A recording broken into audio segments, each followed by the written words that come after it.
reassess your cookies and then contact your lawyer. Yes. Yeah. All right, here we go. Good afternoon, folks. Welcome to Smudcast number 856. 8 ways your writing reveals that. Oh, lowercase that. Oh, I'm confused now. You don't understand women. So, this can go a lot of good ways or a lot of dumb ways.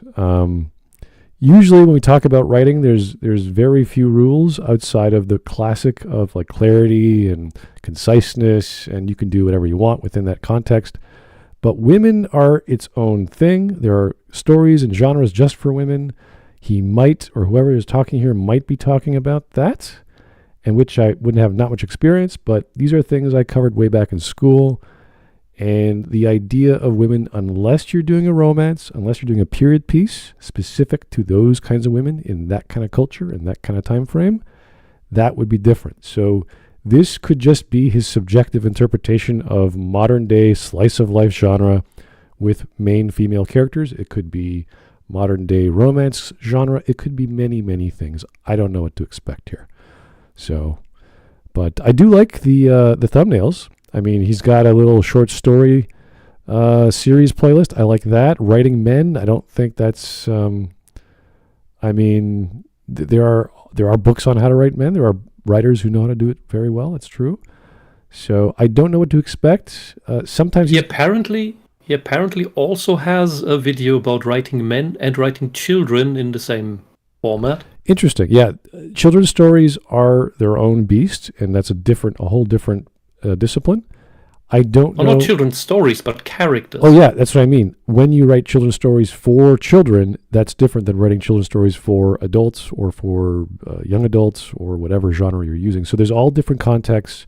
That's why the rules of writing are so, I wouldn't say fluid, but they're strict per genre, per theme, per style, per structure. There's all kinds of rules, but it's only very specific. So if this is going to be one of those generic things like women are like this, you should do it like that. It's like, that's kind of stupid. Like that's not a rule. So, but these are things I love talking about, and it's only 13 minutes, so it won't take too long. Yeah. So, Smart, before we start, I think you're on the wrong microphone. Really? You have a lot of gain. Yes, a lot of burp, burp, burp, burp. Really? Okay. Let me check. No, I'm on my USB. I did have some problems with Windows, though. Can you guys hear me? It's not too bad. It's okay. Yeah, I can hear you fine. It's just at the higher end when you got a bit louder. All right, I will try not to scream. Okay. Oh, yeah. I do get excited about these topics because that's what you do when you're in writers' circles. You don't just chill out and like, well, I don't think I agree with your opinion. It's like, no, this is my story. Ah. So... yeah, but that's what you use those for, because so long as you come back the next day or the next week, whenever you have your writer's circle again, then everything's cool. So anyway, here we go. These are 8 ways that male or female characters completely wrong, and also some practical things that you... So specifically male authors write female. Okay, this could be very bad. This could be very useless and stupid. Mm-hmm.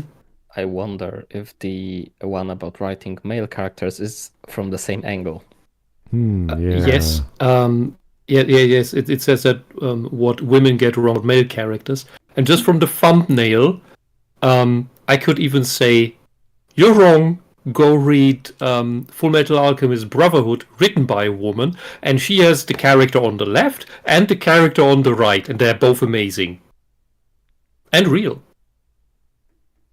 can do these problems. Now, men, you should watch this so you don't get posterized on Reddit for writing women terribly. And then women, you probably want to watch this just to see whether you agree with me or not, but I do think there is... just because you're a woman doesn't mean you know how to write women. That's not...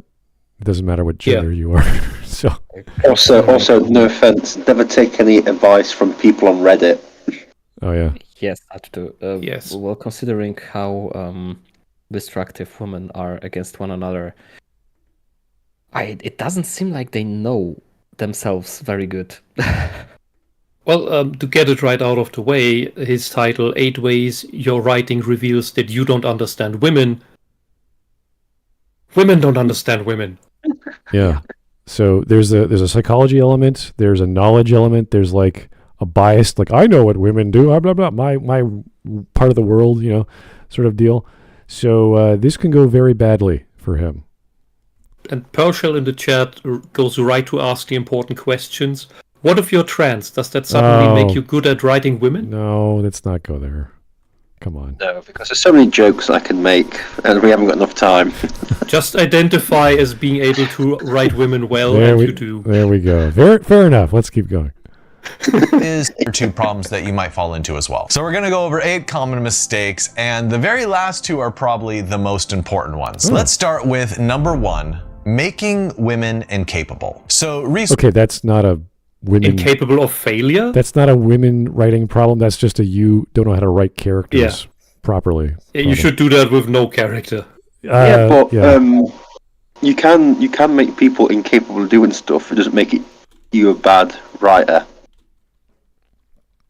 Almost you're making like a failure hero who's incapable of saving the day. Yeah, there's always... You can have an incapable woman and an incapable man in your story if it makes sense. Right. Well, let's say probably best to hear what his actual reason behind it is, because just saying incapable, it could be a lot of different things. Yeah, and we're not talking about hopefully character agency, which is kind of a given for a main character. You want them to have authority over their actions.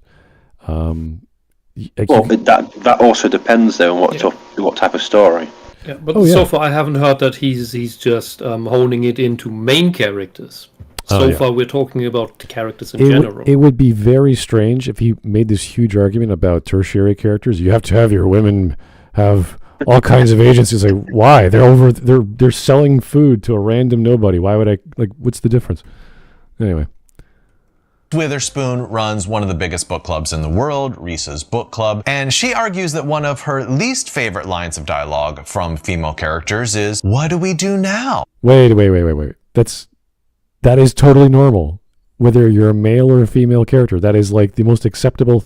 Why is this story progressing the way it is? What do we do next? We should talk about it. We should question everything. This is basic stuff. Who's allowed to say that line then?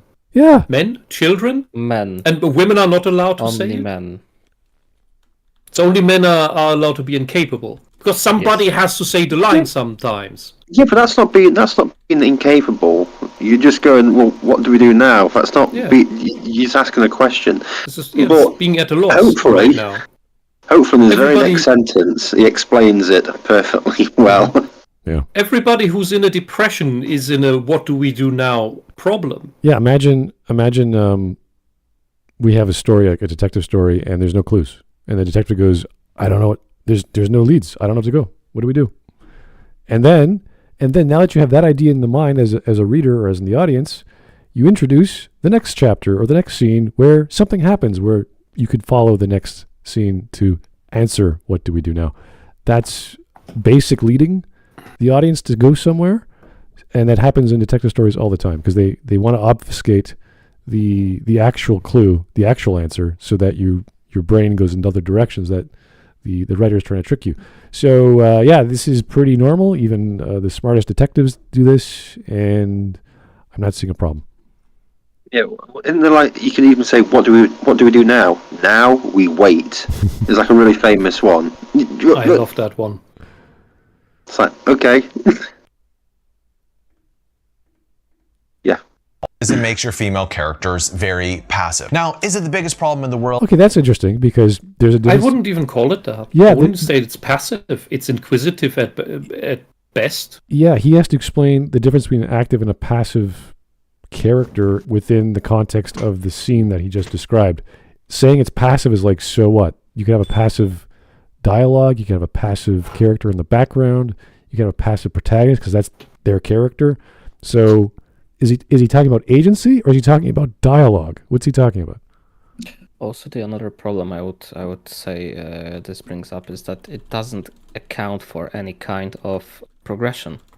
So, for example, you could have a woman like this who does this, what do we do now, 2 or 3 times in the story, but at some point she actually starts coming up with stuff, starts moving the thing forward. Exactly. It completely discards it. Exactly. Yeah. It's a potential point of growth. Think about the 2 or 3 times the person fails and goes, I can't do this, fails, I can't do this, fails, I can't do. Then they fail the 4th time. They go, okay, let me try something else. And then you're like, oh, they're gonna try harder, or try from this perspective, or go get help. That's normal. I think even Bayonetta says it in the first game somewhere, though in a more rhetorical way about the little Syriza. What do we do with you now? Yeah. Something in that direction. And there's ways to say it. They don't always mean a lack of agency or activeness.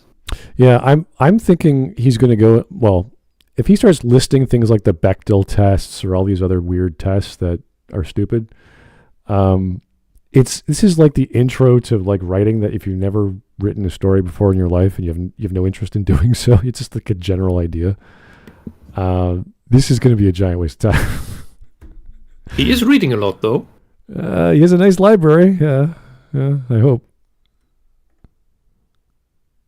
Well, I mean, no, but what if characters do it? Or what if it happens across multiple books? Now, a good test to see whether you're making this mistake in your fiction is trying the Toriel test, which is from Lord of the Rings specifically. Does anyone have any idea what that is?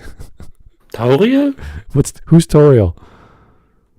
She's not in the book. Yeah, I never heard of her. It's the elf they invented for the movies in order to have more diversity. Really? I did not know that. Tauriel did not exist in the book. Huh. They made her to have a Is it that cross race thing with the race with the dwarf? Yeah. Yeah. Complete Love bullshit. triangle. Yeah. Specifically from The Hobbit. And this test simply asks, do you have a female character who is good at her job? Evangeline Lilly. So, showing the book on this and not the DVD renders him a liar, and it shows that he probably hasn't read The Hobbit. I'm sorry, but this is kind of a weird thing to test. We don't need like, let's say Batman was incompetent. Well, he wouldn't be Batman in the first place. It doesn't matter if Batman was a little girl or a little boy. It wouldn't matter. He has to be good at his job. So when you're saying this character in this story has to be good at her job, within what context does she have to be good? If she's, let's say, Batman, of course she has to be good. But if she's not Batman, if she's just random person on street and she's going from rags to riches, of course she has to be bad. She's on the street. If she was this amazing genius who can, I don't know, some industrial billionaire, why are they on the street? And even then, you could play with that concept of this very capable person not wanting to do capable things for a multitude of reasons: depression, anxiety, failures, losing, loss of life, loss of friendships and family. There's so many things you can do. So why would you need a test like this? Plays the woodland elf Toriel in the movies, and she is leader of the Mirkwood Guards, and she is a very, very, very capable fighter. Now, obviously, this isn't canonical Tolkien. It wasn't in the books, but they added it for the movie because they needed a strong feminine character. But I think No, they didn't. Why are you saying that? Why do you need to inject that? You are a bad writer because you feel you need to inject characters that aren't there, rewrite other people's stories for your political garbage so that you can jack off to characters that you put in for your political fetishes. I don't think we've got the political vibe yet from this guy. Why else would you do it? Well, this is like beginners. He can be a my audience. Fuck your white audience. Slow down. Reel it in. Wisp, just reel it in, calm it down. Yeah. I think he's just trying to explain ideas. I don't think there's a political ideology behind it. So far. No. So far. All right, let's just... I think, as the same British person, I think he's just trying to say about the writers in the movies, they had to create a female character, and they did it badly because, and then he'll explain it. So I think that's what he's getting at. The character didn't exist in the books. The filmmakers created a new one, and they wrote it poorly. Yeah. So Maybe. Yeah, neither That's were there what he's any getting black at. people in Mirkwood. Yeah. Or the in Lake Town. But somehow in the Okay. movies there are. Anyway. Yeah. Anyway, let's see where he's going. Test very useful because if you don't have at least a single female character who's good at her job, you're probably tending towards making your female characters incapable. A second mistake a lot. Yeah, but why is that a bad thing? No. What exactly is the Also- problem?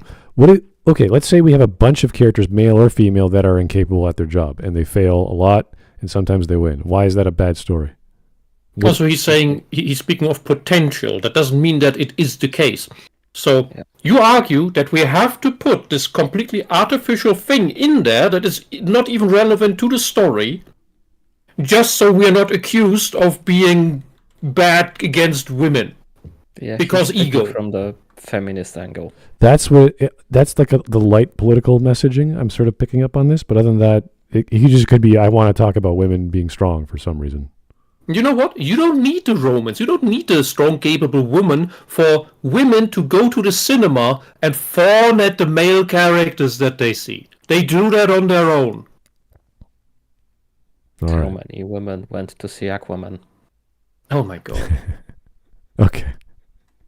You mean Jason Momoa? Women is just a basic ignorance of the physical. So on social media, I what's the saw point? someone complaining about a book they'd recently read. And in it, a female character is washing someone else's blood out of their own clothing. And the omniscient narrator says, oh, she had never washed blood out of her clothing before. I'm guessing that author has never lived with a woman before. Wait, slow down here. We went from violence, potential, getting blood splatter to him thinking the author did not think a woman had a period. I think that's where he's going with this. Yes, that's the conflation. There's a big difference between washing your period blood and washing somebody else's battle blood out of your clothes or from a mortal wound. Even worse if you just killed someone or someone died in your hands. Cannot take this seriously. But hey, blood is blood, right? We're talking about periods, guys. I know, but the way he said it was like, wait a second. Do you seriously think the author meant that? Like, really? No, I obviously live with a woman, and it's cleaning blood out of clothes is different depending on what type of blood there is, and also anyway, it's just silly to think that you must understand the ins and outs of a period to understand how a woman would clean blood out of clothes. Maybe he didn't like the literal phrasing of that, the way the writer described that. Yeah, sort but of. I'm not going to get into the actual biology of why period blood is different from normal blood, but let's just move swiftly on to point 3. Let's just keep going. I think what he's getting into is how do you write so that narcissistic women aren't offended by your writing? Ooh, Might be that. possible. It might just be that. All right. Or maybe even aware that women have periods. I find that male authors are often ignorant about makeup. There is no man alive that is ignorant to the idea that women have periods. We Or makeup. we know. It's not a secret. We know when you're on your period. Even if we don't want to, we know. Yes. All you need for makeup, all you need is authors who are metalheads or goths. Okay. Well, They will know makeup. the whole mystery of what happens in women's bathrooms, they're applying their makeup and they're readjusting their makeup and they're making sure they look good. That's what they're doing. Oh, that's what that was about. Yeah, that's it. That's the mystery. Okay. It's boring, but you're a writer. So Hawkeye interrupted you there. No, I was just going to say about obviously not knowing about periods. It's like men live a happy existence, and then a period happens, and it all comes crashing down. Or it doesn't happen. Yeah, that's. And it all comes crashing Yeah, it all down. comes crashing I should know Same- twice. Same thing. It happens, doesn't happen. It's the same idea. What I'm trying to say is, men don't go near women. It all comes crashing down. Oh. Mirrors, the lipstick never comes off, and they never take time to actually apply makeup. In the book Silence of the Lambs, when Clarice is preparing to meet Dr. Lecter, she worries that she looks too young. So what that means is obviously she would be wearing makeup in an attempt to appear older, right? But she says right before she meets him, she goes... You can wear makeup to appear either way. It doesn't make any difference. It's whatever the woman wants to do with it. Wow, but it's like, 12-year-old girls put makeup on to appear older. It doesn't look good on them. And 50-year-old women put makeup on to appear younger. Mm-hmm. Oh, that's weird. Weird that. In the bathroom, books by the way, and splashes a whole bunch of water on her face, which she wouldn't do if she had put on a lot of makeup. And the third thing is just general ignorance about the body. So this also discards the fact that maybe she is naturally young looking. I had a friend who was, she was like 25, but she looked 16. Not unusual. Yeah. It's why 25-year-olds get asked their ID when buying alcohol or going to a club. Yeah. Also, with makeup, splashing your face with makeup and doing that will get rid of the makeup. Depends a lot. There's just a splash will just make it run and horrible. There's certain ones that makeup. Trust me, I know. I've had to sit through and watch numerous makeup routines. It doesn't matter. What I'm saying is the idea that putting water on your face won't do anything to makeup is I don't get it. I think within the context of the book or that scene, the idea was that the Dr. Lecter could smell and know that you're wearing this perfume, you've got this sort of makeup on. She was aware of that 'cause she's a profiler. She's also aware of how sensitive this guy is, so she had to be careful about that. So that to me sounds like you've got a very good, conscientious FBI agent and one very good villain. So I'm like, what's the problem with Clarence? He thinks water will always negatively interact with makeup. That depends on what you have actually applied. Not everything is a full porcelain mask or 5 kilograms of what's the stuff called in English? What, foundation? Yeah, the clay. Clay was the word I was looking for. Okay.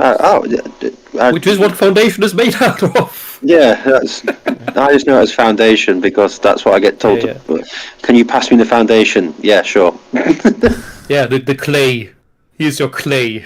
Oh boy, you guys. Do you want to make a pot? The pottery class, oh my God. Was it for makeup? There's nothing wrong with foundation. Jesus. Yeah, it's fine. I'm not saying there is. I'm just saying, as a man in a very long relationship with 2 kids, you just get used to the simple names of stuff. All right, fine. Let's go. The thing is, a sprinkle on water can mean anything, and it might just be for the spots where there's no makeup on, so that your skin looks a bit more fresh. Okay, let's go.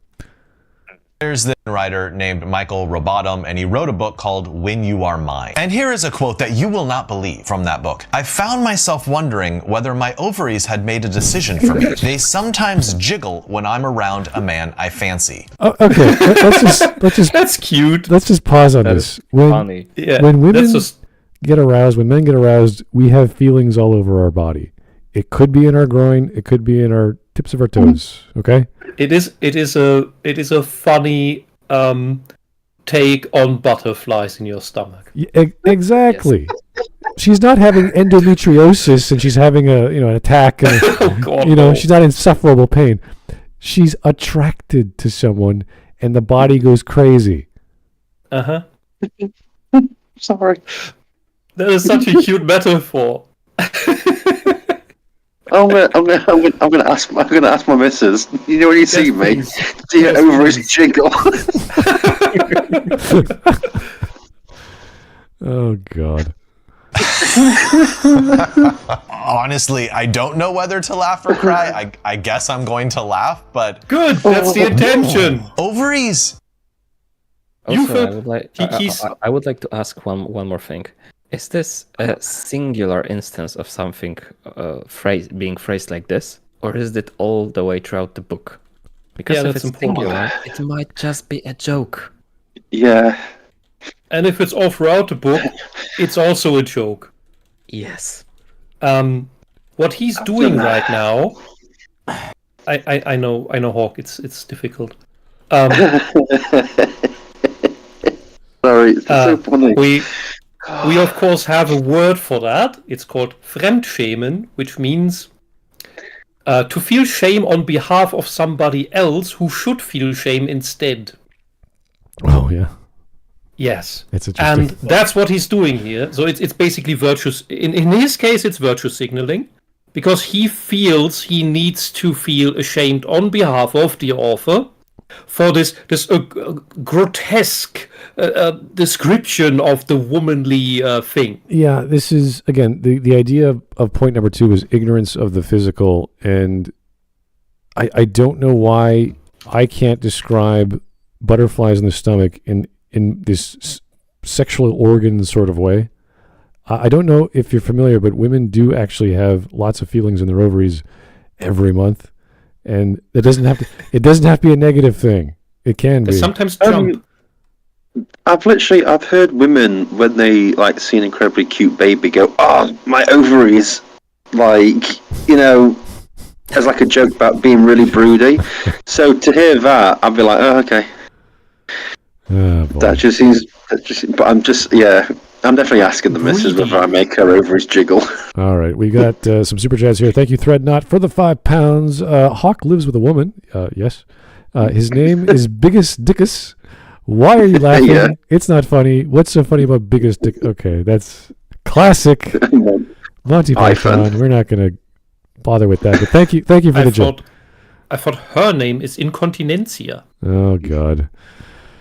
Vladimir Dragunov F in the chat for Val Kilmer. Yeah, that was a weird story. It happens, but we got cancer. You never know. Yeah. Oh, it was cancer? Well, he had it years ago, but pneumonia. Yeah. Oh. He died of. But pneumonia is usually brought on by something else, isn't it? So. Pity. All right, another 2 from. I watched Tombstone yesterday with a Really? couple of people. Oh, that's beautiful. Amazing movie. It's amazing. It is, yeah. All right, keep on going. Frog Jupiter for the 2. Thank you, sir. Writing women is easy. Just think of a man. Yeah. And take away reason and accountability. Thank you. Thank you. As good as it gets. Yeah. We appreciate it. Val Kilmer was also in Willow as... Wow, really? Yes. You're saying that like some sort of amazing discovery. Yes, Everyone else because is out there like, until yes, we knew yesterday that, I man. never watched that movie because it never ran here. God. All right. This We is, did a Val Kilmer marathon. this is not the Val Kilmer. You know Val Kilmer's in Top Gun as well. Wow. This is not the Val Kilmer appreciation video. We're watching this gentleman. Okay. Did you know that? No, I did not. Let's keep going. Become aroused by the opposite sex? Like that's just not a thing. Okay, for the next mistake, let's consider number. No, hold on. Just go back, because I missed that first part of that sentence. Was he saying women don't become aroused by the opposite sex? In their ovaries. It was ovaries. That ovaries don't get aroused. I shall consult the women and ask them their opinion of these issues. Yes. I'm gonna start a survey and knock on everyone's door. Can I ask you a question about your ovaries? No, please don't call the police. Okay. All right.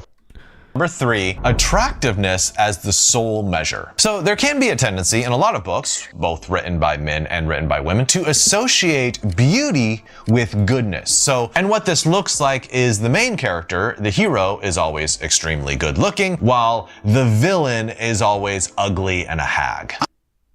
That is the natural order of the world. You cannot change that no matter how much you try.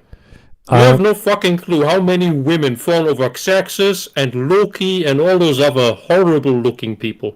Women are literally into the beast. Yeah, I was going to mention some fantasy stories where the villains or the evil shapeshifters are always gorgeous. They're always like drop dead, amazingly hot, and they charm and seduce the good. That's like standard fantasy. So again, why why of all media in the entirety of human history did you choose 300 to use as evidence? I just Should have used competence. Yeah, what was I don't know. I just listened to this now, and to be honest with you, we've gone from women just asking the question of what do they do, to periods, to ovaries, to good-looking people. I'm like, oh, we're all over the place here, aren't we? Yeah, and aside from the asymmetrical headpiece that looks absolutely silly, Xerxes looks really good. I mean, he has a bit of a gay face, but women like that too. He was a bit of a gay face. Come on with that makeup, the giant eyes. Yeah. Those cock-sucking lips. It's rather a tiny mouth in proportions. Well, I mean, look at noir fiction. You've got the femme fatale or hard-boiled stuff. There's all kinds of seductresses, witches. Ancient Greece has all kinds of seductresses. So, and they're all gorgeous. They're supposed to be this ridiculously over-the-top attractive female, whereas when you go home or when you return from your journey, the wife is still there and she's homely and she's simple and plain. So that's part of the journey, to be seduced and to whether or not the virtues of your characters can deal with Overcome it. Exactly. Yeah. So no, this is automatically wrong. I'm just going to go out on a limb here and say that beauty is not associated with moral goodness. There's no correlation. So just an example of this, so I'm not making it up, is in Rick Riordan's The Lightning Thief. He often describes the antagonists as being ugly and fat, like the minor antagonist Clarice, who is unattractive and overweight. And on the other hand, his female heroine... Which in the picture was Clarice? I assume it was the one in the middle. The not overweight, ugly one. I think the movies are not in. Yeah, the movies are not a good way to use as evidence, because there's no way they're going to make her fat and ugly. Yeah, so far every time he puts something on screen, so when he's talking about a book, then he shows something on the movie that does not represent what's in the book. Yeah. And when he talks about a movie character, he shows the book in which the character doesn't even exist. I think this guy has a problem. Well, what he's saying is true, that you don't associate beauty with goodness, but that's a classic trope, and you can do differently, and there's lots of examples of that exact thing. So, the Evil Queen in Snow White, there's all these stories. Sure. Spawn. Yeah, there's all kinds of stories. Deadpool. Clarice, who is unattractive and overweight. And on the other hand, his female heroines are always exceptionally beautiful, like Annabeth Chase. And I do think that sometimes female authors can make this mistake as well when they write tropes. Well, no. Again, within the genre, if you want to do Harlequin romance, it's supposed to be melodramatic, fantastical, magical, flowery language. You want the big, beefy dude who's bending over and trimming the hedges and taking his shirt off and covering himself with water as it glistens in the sunlight. That's what women like. So, I mean, Percy Jackson is not exactly meant for women.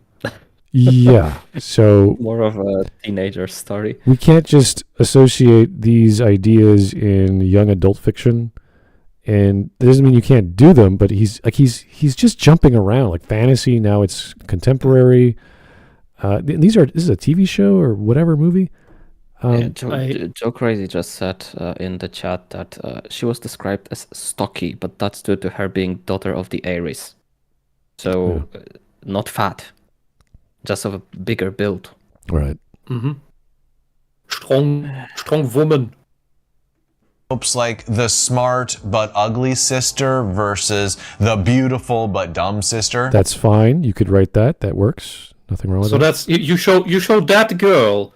And just because she has braces, you call her ugly? Well, what is wrong with you? That's from a show called Ugly Betty. There's nothing wrong with having a story. Was that supposed to be the Ugly Betty? Well, no. Yeah, that's Ugly Betty. But there's nothing wrong. Women's standards on beauty are insane. Well, I'm just saying. It's a comedy show, Whisp. Yeah, the idea of having. But seriously, I look through everything. Men are fine with such low standards in beauty of women, and then when the people who complain about the standards for female beauty are too high. It's only women who set these standards, apparently. Yeah, the idea before setting up a character and just describing them as short, stocky, ugly, tall, thin, beautiful, or whatever, as the surface level, yeah, if that's all you're doing, it doesn't matter. If you keep using those characters and you develop them, then you're going to develop them into something else aside from just the surface level. So this is like, yeah, if you're telling a larger story. So what exactly is the problem with using a basic setup like the two sisters, the ones who's popular and pretty and the one who's short and ugly? Like, there's nothing wrong with that. So the premise to me is like, what's the problem with it? You can do that just fine. Or some way to prioritize beauty above all else is when you describe a certain character as being past their prime, like, oh, this character used to be beautiful 10 or 20 years ago. I don't think that's a good way to describe someone. Why not? That's a very quick... That's a very valid way of doing this. It's very efficient, everyone yeah. can associate, yeah. Yeah, so you're describing... okay, there's plenty, I don't know if you guys know this, but it's very easy to look at an older woman and go, oh, this person was hot 20, 30, 40 years ago, if you've looked at a lot of people over your long life. We can do that with all the actresses from the 70s. They're still alive now. And you look at their films from the 60s, like they were models. They were gorgeous. Alibi, the various fashion styles of the 60s and 70s probably don't appeal to you anymore, the hairstyles and what have you. But they were gorgeous. They had amazing voices. They could sing. They could dance. They were healthy. I was giving the example of, what was her name? Fletcher. Angela Lansbury. Angela Lansbury and Maggie Smith. There's two great examples. They were in movies together. Gorgeous girls. Fantastic. I was going to say Louise Fletcher from Deep Space Nine, Kai Wynn. Mm-hmm. Gorgeous woman, amazing voice, amazing actress. She kept working until she died. She's in all kinds of. She was in One Flew Over the Cuckoo's Nest, and just prolific. They're amazing. So you do that to say back in her prime, she was a looker or whatever. To say that she went through these things, and you can get over this whole backstory within a paragraph and move on with the story. That is acceptable. Also, I think that's a great way to fill in the blanks. You don't have to, unless they go into another side plot or they want to flesh her out even more and say, oh, I had a boyfriend back in the 1930s, or all right, fair enough. We'll get into that. But it's not wrong. There's nothing wrong with that. This kind of basic thing also implies that there is still, there still is a part of that beauty in her. Yeah. So you're not calling her ugly, fat, or whatever he just implied. Yeah. You're just saying that she was very beautiful, and there is it is visible that she was. Yeah, I'm reminded of Kreia from KOTOR 2, that her beauty was not an issue, but you could tell by looking, if you ever get a chance to look under her veil there, yeah, she was probably really attractive younger, but her character is much more important. Her personality and her plot is way more valid as a defining element than what she looked like. But you can say that. That's fine. What you're really saying is the most important part about this female character is their sex appeal. Yeah, but that, again, we could say... Not sex appeal. We just talked about a teenage girl. And you make it instantly about sex appeal. If we describe the female or the character who happens to be female with an amazing mathematical skill or personality, and that's it, then that's the surface level of that character, whether it's visual or intellectual, it makes no difference. Mm-hmm. So beauty is more than sex appeal. Yeah, and maybe that's the reason why she's in the story, just to be the old crone who used to be hot, and she has those insightful words and knowledge of what it means to be a woman from 30, 40 years ago. So again, I don't care if it's a tertiary character or a primary.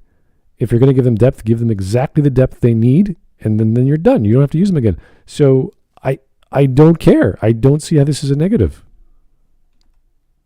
And guess what? they don't have it anymore. However, if I'm wrong about this, you can roast me in the comments. I am fine with having a debate on this. Let's go. And in general, I'd say that film and TV has exacerbated this problem. Most shows, everyone is just absolutely gorgeous, which is why it's really refreshing when you see a character who looks just normal. In the show The Perfect Couple, starring Nicole Kidman, there is a detective in that show. She is played by... She does not. Nicole Kidman in that picture did not look normal anymore. She looked like she had too much surgery. Surgery is not normal. By definition. This other person. And Nicole Kidman. We're talking about this Donna Lynn Champlin. Yeah. Wasn't she in Doctor Who? What? Who? No. That was a completely different person. I know, there was the character was called Donna, I know. Oh, yeah. Well, Nicole Kidman is also a very attractive woman, and even now, you could tell. Yeah, her looks have faded. Also, ironically, Nicole Kidman starred in Batman Forever with Val Kilmer. Yeah, she did, I guess. Wow, that was a full circle. Wasn't he also in The Name of the Rose? Am I mixing him up with someone else? Was that Sean Connery, I thought? That was Sean Connery. Who was the kid? You're not mixing it with the Seal song for Batman Forever. Was it like Kiss of a Rose or something? Oh my god. No. What? Let's move on. Let's continue. Donna Lynn Champlin. And she is just very normal looking. No. She's no. What the fuck? No. She's an overweight woman bordering into her late 40s. That is a compliment. Really not pretty, but lesbian. All right. Yeah. All right. Decidedly not pretty. She definitely wasn't cast for her looks, but she looks like the type of actress who would actually be. Wait. So she is not. You yourself just said she's not pretty. Yeah, that's the point. So you mean a normal woman is not pretty? Wow. Okay. Evolution fail. Yeah. Oh jeez. Would actually be a small town detective. And guess what? She is an absolutely fantastic actress, probably my favorite character in the whole show. And it's just refreshing to see a female lead that isn't dependent upon her beauty to carry her. The next mistake is... Wait. You're saying you don't want shallow women regardless of their beauty. That's what you're really saying. You're not saying they have to be beautiful. You just want more than just the looks. You want character. You want personality. You want plot. You want something else. That's what you're trying to say, at least from what he just said right there. The way this guy is putting his thoughts out in this video seems to me less like a man and more like a 45-year-old single feminist. Yep. He wants to please the womans. Yeah. It's a bit, yeah. So far, the first 3 points, they're not horrible, but the way he's describing what he wants is like, I'm going to put my thoughts out there within the concept of feminism and write that around literary thought. And I'm like, it's not quite working. If there's one thing that women dislike, it is male feminists. Okay. Oh, and Number 4. Yeah. I was wrong on Val Kilmer in The Name of the Rose. It was Christian Slater. Oh, you mean the young... Oh, yeah, of course. Yeah, the young monk. Yeah. All right. Or lack of story involvement. So here's a... All right, that's a perfectly valid issue with any character, not necessarily females, but yeah, that's a very important point. Question for you. Do your female characters affect the plot? Or Do they need are they to? just serving sort of as prop pieces for your male characters? Now, a great test to determine this is the Mako-Mori test, which comes from the movie What? Pacific Rim. Oh God, these are all feminist invented tests. real Quotation marks. I've never heard of this. That is horrible. Why would you use Pacific Rim as a... Mako Mori is basically the main character. Yeah, but I've never heard of using She's the second lead. an action-adventure CGI extravaganza as a standard for Yeah, seeing when your writing skills are any good. yeah. It's like listening to Red. I feel like he's just making up these tests as he goes along. No, Yeah. it's. I think it's an overly sarcastic issue. We're listening to Red, who goes onto TV tropes where she writes her own pages to then refer to them as evidence for what she's saying on screen. Oh no. And that's where he gets the tests from. Because the TV tropes are run by the feminists largely. And that's what we have here. So in order to write a good female character, it means that it needs to be basically the second lead or the lead character. Otherwise, don't write one at all. And if you don't have women in your story, you're probably a misogynist anyway and write women badly. Because you think they're incapable. Hey. So they have to be lead characters. It's the only way that where we are now in the logic. We have to write a lead female character. Well, it is an important topic. He's just putting in the context of females, which is nothing to do with the point of making your characters relevant to the main plot of the protagonist or the antagonist. So yeah. It's important. It's just contextualized wrong. Mako Mori test. Don't take this love letter to kaiju movies from the West from Guillermo del Toro for your ideological garbage fetish. Can you imagine go jerk off somewhere else? Using Godzilla or like Transformers as a standard for your good writing skills? It's like, what? And that on top. Bayformers. Yeah, that's great. Hey. Pacific Do you Rim was have better. a female character who has an independent story arc that doesn't just support the male story? No, you don't want independent. That's the exact opposite of what you're trying to... Okay, I know what he's trying to say, but you do not create plot threads. You create side plots that connect to the main plot. So... Smud, Yeah? this guy is apparently a writer. If he cannot put his thoughts properly, do not do that for him. He's a writer? So, Yeah? Do not give him an out. All right. Female characters who technically affect the plot and have their own arcs, although mainly off screen, would be in the book of Starship Troopers. Okay. The course of the female characters is mentioned, Well, but since we follow the grunt, we don't actually interact with the females because they are up there in the sky in the space. right. I mean, imagine if one of the female characters, a tertiary character, is part of the main plot as a block to the plot point, meaning she's the enemy that you have to get through, like a Bond That girl. just bugs. Yeah, like a Bond girl or anything that's like, oh, wow, she gets her moment to shine and then she dies or she gets eliminated or whatever the case is. He would say, oh, they're just a plot point or they're just an obstacle to overcome. It's like, yeah, but that's the point. That's why they exist in the story. And that is plot relevant, even if they're just an attractive Bond girl who tries to kill Bond and loses. So Who says, I am Octopussy? or And Bond says, of course you are. or whatever the interaction is, right? She's there, she's in the main plot, she does her job, and then she dies or whatever. That's good. You want characters in the way of the main plot, in as a hurdle, as an obstacle, as a locked door, whatever analogy you want. It doesn't matter how surface level they are. I would love to have backstory and everything, but then you have this gigantic story, which you don't need. So a Bond film in that context would be perfect for a surface level. I don't know. What was that chick that bit Bond's lip and then Bond just killed her because she was in the way? That's perfectly fine because she did her role. She was noticeable enough. Her character was a masochistic style kind of chick, and that was that. And then Pierce Is that Brosnan. from GoldenEye? Pierce Brosnan film. Yeah, I think that was the one. Yeah. Yeah, it's GoldenEye. She gets killed by that fallen helicopter and like crushed to death weirdly. Yeah, she was the kinky, violent. Yeah. Yeah, exactly. Like Yeah, that was you perfectly killed that fine. guy by crushing him.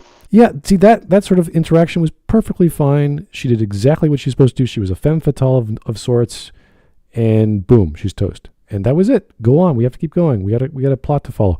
So that is fine. That is good. Xenia Honortop. That was her name? Oh, behave. Xenia on top? What? No. Honortop. Seriously? I don't remember her name. Honortop. This chat says so. I can't remember all the podcast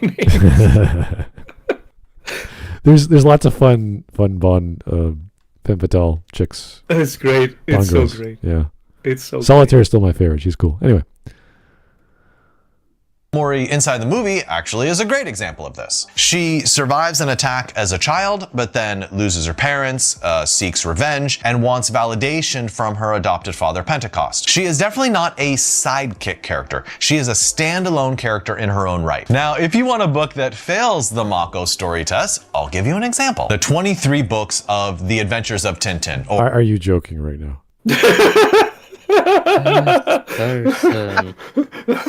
What? Is this a why joke? did we get here? Why did he bring this up? I zoned out for a second. Tintin? Why are we at Tintin? Because Tintin is apparently a bad example of the Makomori test. Why? Have you just said? Do you want an example of a bad of someone who fails his made-up test? I just made up. Because Tintin has no female in his adventure group, So he automatically fails, which means, just what I said before, if you don't have a girl, you're automatically bad. If you have a girl, you have to make her at least your second lead, if not the main lead. Is this worse than the Bechdel test? Because the Bechdel test has two women in the story. Yes. Okay. But this means that due to being forced to have a woman who is at the very least the second lead, we are absolutely limited now in what stories we can even tell.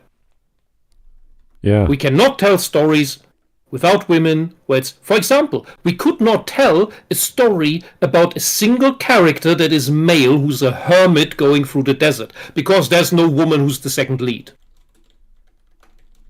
Therefore, women are incapable in the story where it's only about a man in the desert with his own thoughts. Yeah, I don't think we need... That film with, what's his name, trapped in a coffin underground fails as a movie.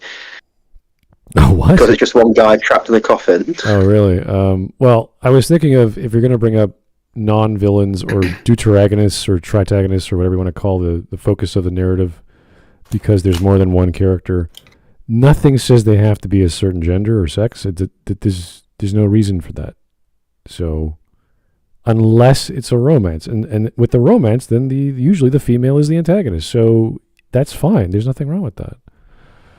I wonder how you would class Lupin, because you have a strong female character who always outclasses Lupin, but she's also sexy.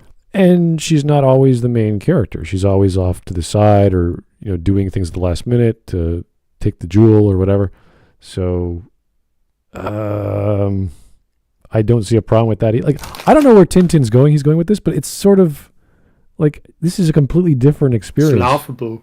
Like, you wouldn't compare this to a movie. You wouldn't compare this to not even the Hardy Boys or Nancy Drew or any other young adult fiction. This is its own thing. There's lots of older comics from this era that have where the adventure group basically is like only 3 boys or something. Yeah, with Nancy Drew, I remember reading there was one called Vesper Holly, which the main character was a woman. She was like an Indiana Jones type character, and she had her dad, and I think she had a sister. But that was a story about a girl. I was like, who cares whether she was a redhead or whether she was a male with red hair? Like, it makes no difference. Why does Tintin need a female? I have to look at it. My shared bookshelf is in the other room right now. There was one about historical stories during the Roman Empire, which is basically just the same. But yeah, it's like, Anyway, we're at 6. It's annoying me. We're at 6 minutes, not even halfway done. Wow, every step of the way we're a little conspicuous of what he's trying to say here. Anyway. Tonton, written by Hergé. So in this book, female characters are almost non-existent. If they appear, it's like very much in the background, not as major characters at all. Now, maybe your book does feature female characters in a much more prominent role than Tintin does. Tintin also plays during the, 30s, 50s, somewhere in that range. Yeah. I don't actually know, but it's like you have a lot of these characters around World War II. Dr. Beanline, for example, at the very beginning, he's a villain. I remember that from one of the movies that I saw as a kid. He was actually the evil Jew. Later on, he's a friendly character, part of the cast. Oh. But during that time, you know yourself that women didn't play that much of a very prominent role in society, did they? Well, if we're talking about villains, imagine his take on watching the Carmen Sandiego cartoon and saying, well, you know, Carmen Sandiego is the villain, but she's barely on the screen. She barely has any screen. It's like, well, what do you want her to do? Like the whole story be about her? No, it's about trying to find her. And when you do find her, she escapes because she's so good. So, like, what exactly does it, like, this is a young adult fiction area or comic area. And he's saying there's not enough women in it. It's like, there's plenty of stories for women in young adult fiction or comics that aren't action-oriented or romance-oriented or necessarily mystery-oriented. So which genre and why is that bad? I really can't see, like, Anpanman from Japan. A bunch of superhero magical bread people. There are lots of female, like croissant and all these other French bread-like superheroes running around. It's not about the women or the girls. It's about the adventures they get into, which is the nature of these kinds of stories for young adults or young kids. They want the adventure. They don't want the strong Vesper Holly, like Indiana Jones type all the time. So, I don't know about this guy. He is jumping. I don't even know what's going on anymore. I'm just laughing and just going along with it because it just keeps getting stranger and stranger. Well, I'm writing these things down. Yeah, because they're funny. They're just and the comic I was talking about was Alex by Jacques Martin. Oh, yeah. Is that the Belgian? Euro-Belgian? What is it? The style? It's a Franco-Belgian one, but a really old one. Yeah, really old. Yeah, for sure. Okay. Also have to watch out for ideas like the damsel in distress. Oh, he brought it up. What a surprise.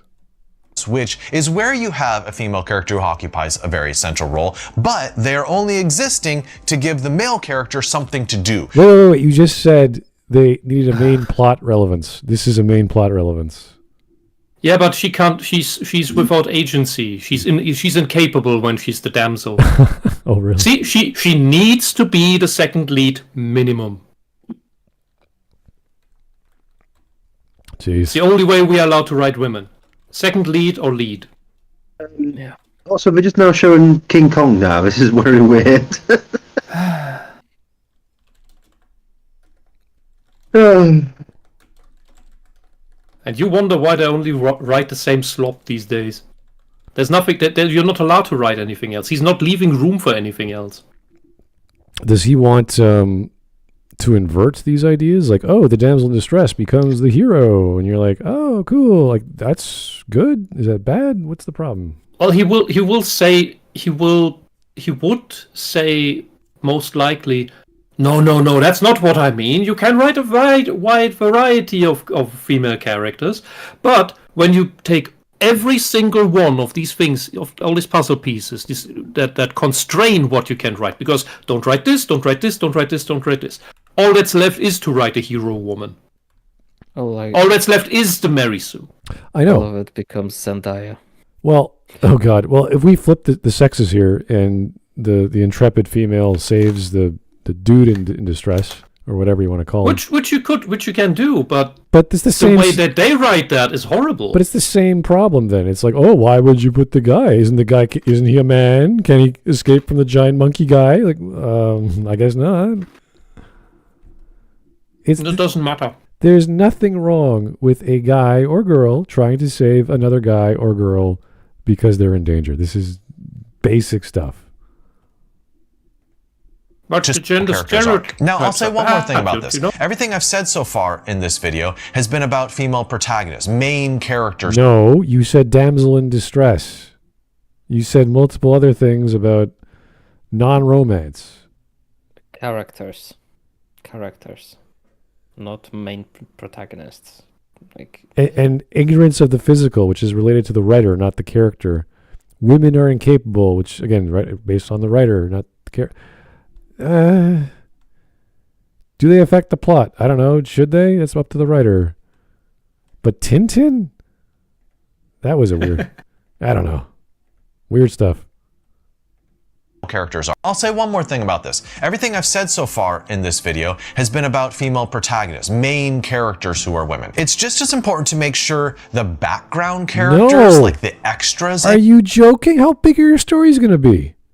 You want to give... The damsel in distress is not the main character. Can you imagine every tertiary character give them a side story, give them a side plot, everything connects. It's like, holy crap, you're going to write this gigantic novel. It's like 1,000 pages. Smart, only the women. Yeah, this 80% of your novels all women, and they have a side story. They get an introduction, they get their own arc, it connects to the main plot, and they're part of the main story. It's like, holy shit, there's like Ocean's 25. There's like so many women going on this heist. No, Smart.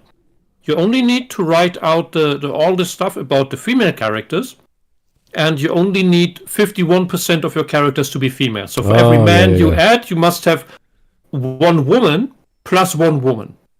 Oh, so we have to do the Bechdel test, at least 2 women per 1 man. So it's done. Well, no, not 2 women per 1 man, but 1 woman per male character, plus 1 woman at the end to have more women than men. Okay. And they all need to be either the leading character or the second lead, all of them. Oh boy. The perfect movie is just a cast of 1,000 women and Val Kilmer. His corpse, yeah.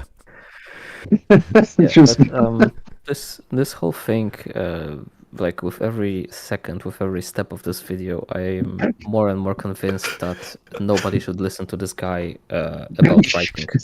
I think cannot put his ideas forward at all. Well, his ideas, like some of them are good, but the way he explains it, like that's not why you want to do number 3. Yes, I think he's not aware. Yeah. Sorry, go on. I thought you were done.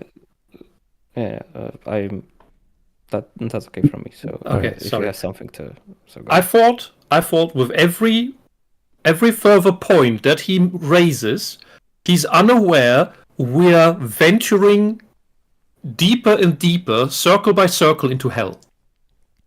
And by the end, after the 8th way of writing that reveals that we don't understand women, we are in the 9th circle of hell of writing. I'm actually really looking forward to the 8th point. It's honestly making my ovaries jiggle. And in the 9th circle of hell, what is awaiting us are the Mary Sues. Oh, good Lord. Anyway, let's keep going. Here's the super chat from Frog Jupiter. Thank you, sir. I will never not be amused by the irony of the smarter a woman becomes, the more against the 19th Amendment she is. Just ask Queen Victoria, ABT feminist. About feminism. I can't ask Queen Victoria. She died in 1901. she never saw the destruction. Yeah, the thing is that, yes, that is completely true, because all the intelligent and self-aware women are then aware of all the other women who aren't self-aware and realize, oh shit, it doesn't matter. If I lose my right to vote, that means all of these idiots lose the right to vote, and that is, under the line, better. That's why they rather be against it. All right. We are halfway done? Yeah, we're halfway done. And we're on the number 4? Number 5? Number 6. We're on the 6th. Wow, we're actually doing pretty well. We're already in the 7th circle of hell. Yeah. All right. Also are sometimes female, right? Females are, so don't make all the background characters just a not really, they're the default majority. of men. Now it is time for... What a weird... Women are... Look, this needs to be corrected.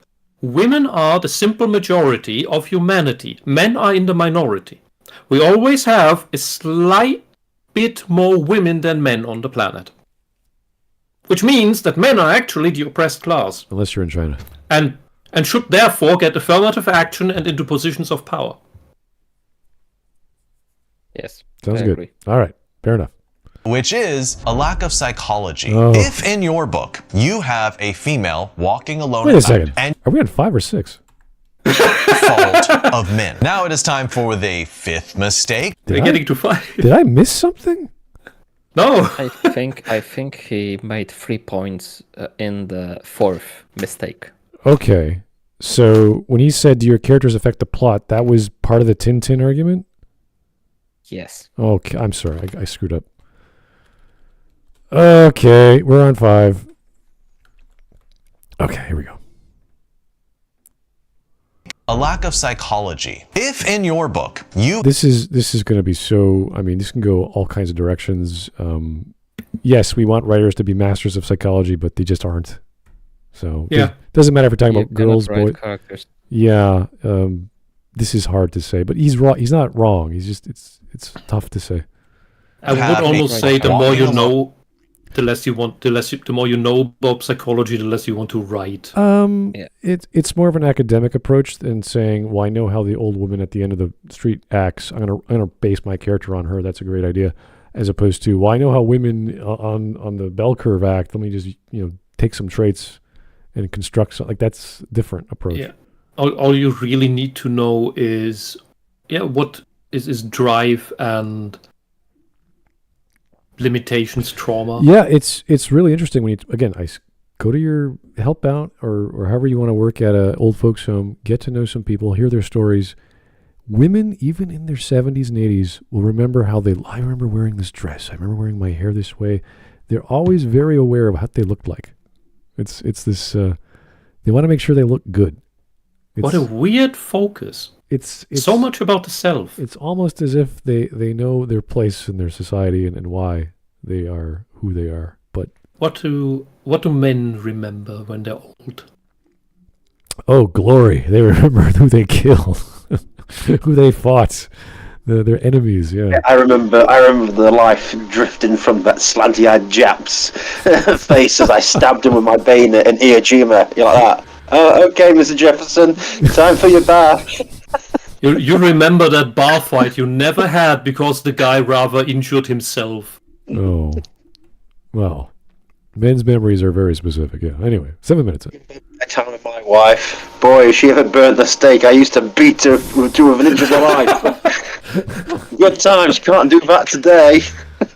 Oh boy. But Hawk, only the stick is only allowed to be 1 thumb thick. I don't know. I just use this as an excuse to beat my wife. Alternatively, you can just use the steak probably as the item of contention while it's still hot. Yeah, but if you tell that story, you've got to make sure that your wife's the main character, and that's agency. Oh boy. And she has a redemption arc of going back to the store and buying a thicker steak. Anyway. at night. Never have once come into her head that she might be scared for her safety. You're not really tapping into what a woman would think in that circumstance. Okay, wait a moment here. I need to hear that again. Okay, the idea is that she's on a dark night and she's walking by herself, and she would be scared or she'd feel insecure, and that's a fair statement. However, if you have a story of a character on, I don't know, a college campus in their third year, and they've been walking to and from the cafeteria for 3 years, they're not going to feel that anxious. They're going to be like, yeah, this is a routine.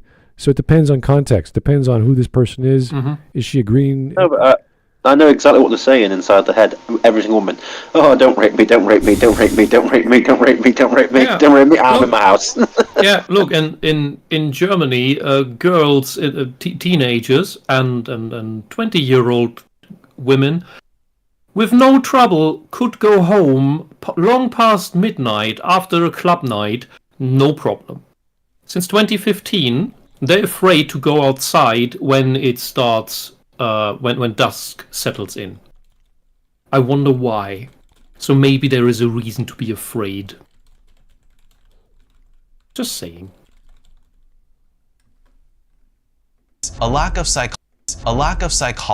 If in your book you have a female walking alone at night and you never have once come into her head that She might be scared for her safety. You're not really tapping into what a woman would think in that circumstance. Another example, if you have your female lead travel to a country like Egypt by themselves and not think of their own physical safety. Okay, again, I have a friend. But that's Islamophobic. You Well, can't say that. I have a friend who works at Air Canada. She gets free trips to wherever she wants. She goes by herself. She doesn't feel scared. She's used to it. It's normal for her.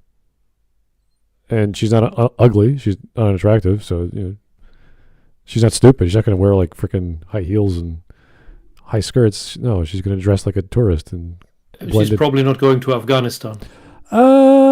She went to Abu Dhabi. She went to Dubai. She went to other parts of the East. Dubai is a tourist hole, so that works. They accommodate to a degree.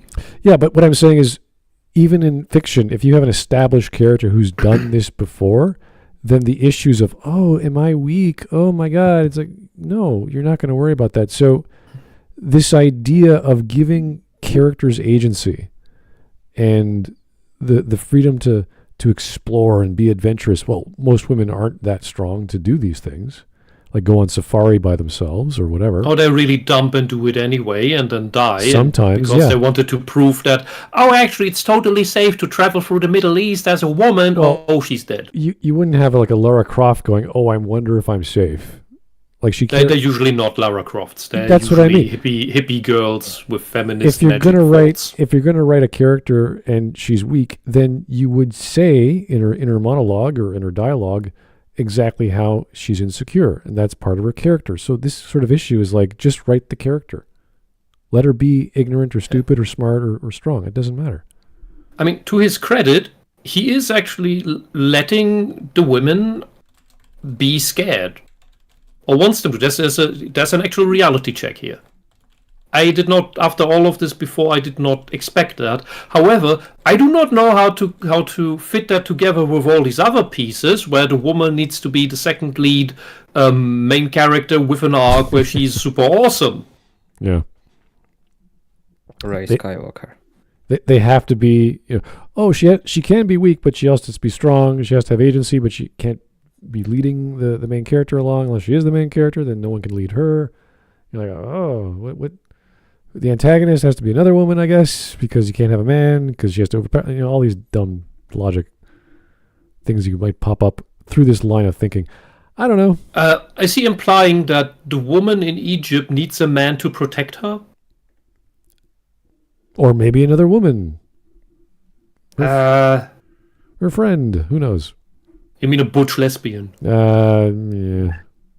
Who knows? She would definitely be a good deterrent. There's probably a test for having this two women in a independent scenario doing their own thing, and one of them has to be stronger than the other, but not too strong, or else it'll overpower. And Smart. Just give him 1 more minute. Yeah, he will get there. I don't buy it. I just don't buy it. When I traveled through... That means you're limited, sir, and your life experiences are very small, and you should actually go on trips yourself with your girlfriend or wife or whatever you do. All alone. Or again... Depending on where to. Or go to an old senior's home and just talk to people. That's a great way of learning, too. Egypt, I was with a woman, and the number of catcalls that she got walking down the street with me. Yeah, because you're not very intimidating, sir, and that's why you think she must have been scared. I've got because you were scared. I've got on travel dates. This guy's so insecure. Yeah, I've got out with travel dates with friends and girlfriends. None of them got catcalled, and I've been to tourist places, and the only time was the waiter was like, "Is that your girlfriend?" I was like, "Yeah, wow," and he just was stunned because I was dating this amazing girl. That was the only time. That was Toronto. That wasn't ever places I went. So yeah. All you answer with is a knowing grin. Well, you be nice about it, but this is... You don't do that, Whisp. What? No. Oh, where's the fun in that? There's no. Is that your partner? Yes. Now can I order my cheese platter, please? That's a 30-year-old answer. I mean the 20-year-old answer. All right. Right next was astonishing. So, you just have to be aware of these things. Go to Italy. Get used to it. Also, can I just say, stop start going with to that. third world countries Well, Like and Italy. expecting etiquette. every guy who on a moped is going to stop and go, "Oh my god." Hey, look. Right now, Italy might be worse than Egypt. Oh really? Oh jeez. I don't know If Europe. you go to countries where the men go unga bunga, woman ooga booga, you're gonna get. Yeah, you mean Rome. Oh jeez. I will neither confirm nor deny. Okay. Is the female experience in the world. The second thing you have to pay attention to is the social. Sometimes men will write women, and the women won't have any close female friends at all. They'll be very socially isolated. I They'll have know some friends. women who are like that because they hate women so much because they're fed up with their shenanigans. No. Women do not have friends. Oh, They have you're right. acquaintances. They have acquaintances. They haven't backstabbed yet. That is also true. Well, No, trust. Which is trust why me. some of them, which is why the better of them eventually are alone and reject all the other women. well, I see nothing wrong with having an introverted character, whether they're young or old or middle-aged, and they're female, and that's just what they're comfortable with because there's so many people like that. So I don't see. No, but it's not being introverted. It is actually women really struggle to make friends because women are constantly in competition with each other. Mm-hmm. Yeah, all you as a man need to figure out is the women without any female friends because she is one of the backstabby ones or she is fed up with being backstabbed. If it's the latter, put a ring on it. Yeah.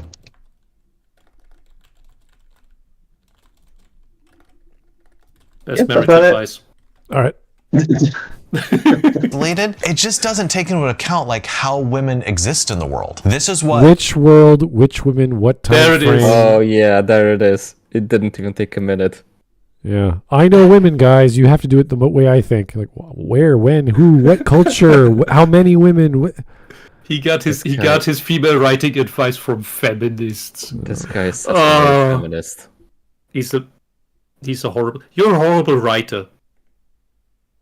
I can tell with all of this was shit. actually created to measure because you have to have two female characters who are both named and they're It talking wasn't- to each other no, about something no, other than a guy. And the no, third thing I want to no. say No.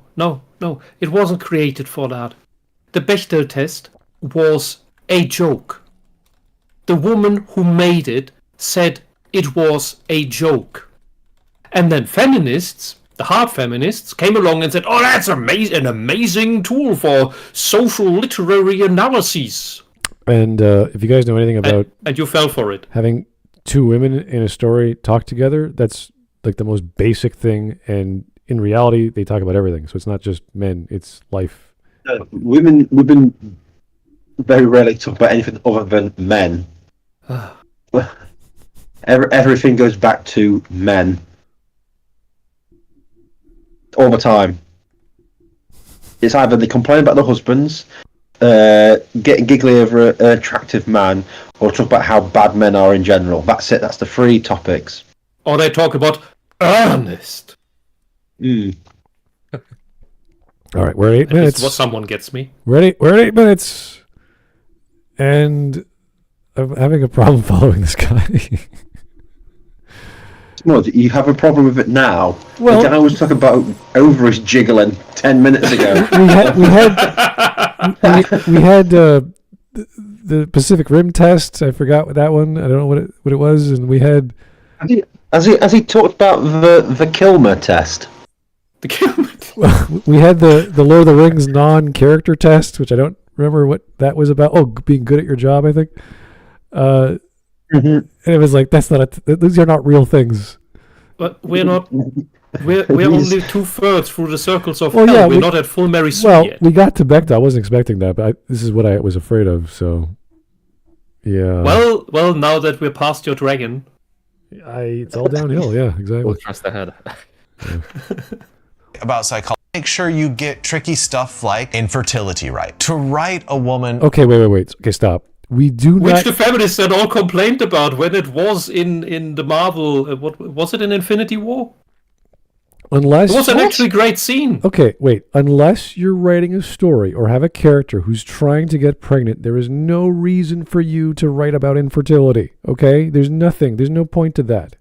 But there was a. Don't you remember the thing between Bruce Banner and Black Widow? Oh, really? Well, which was actually executed well.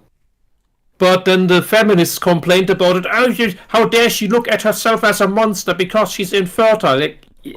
Well, she feels incomplete, and she was mutilated. So yeah.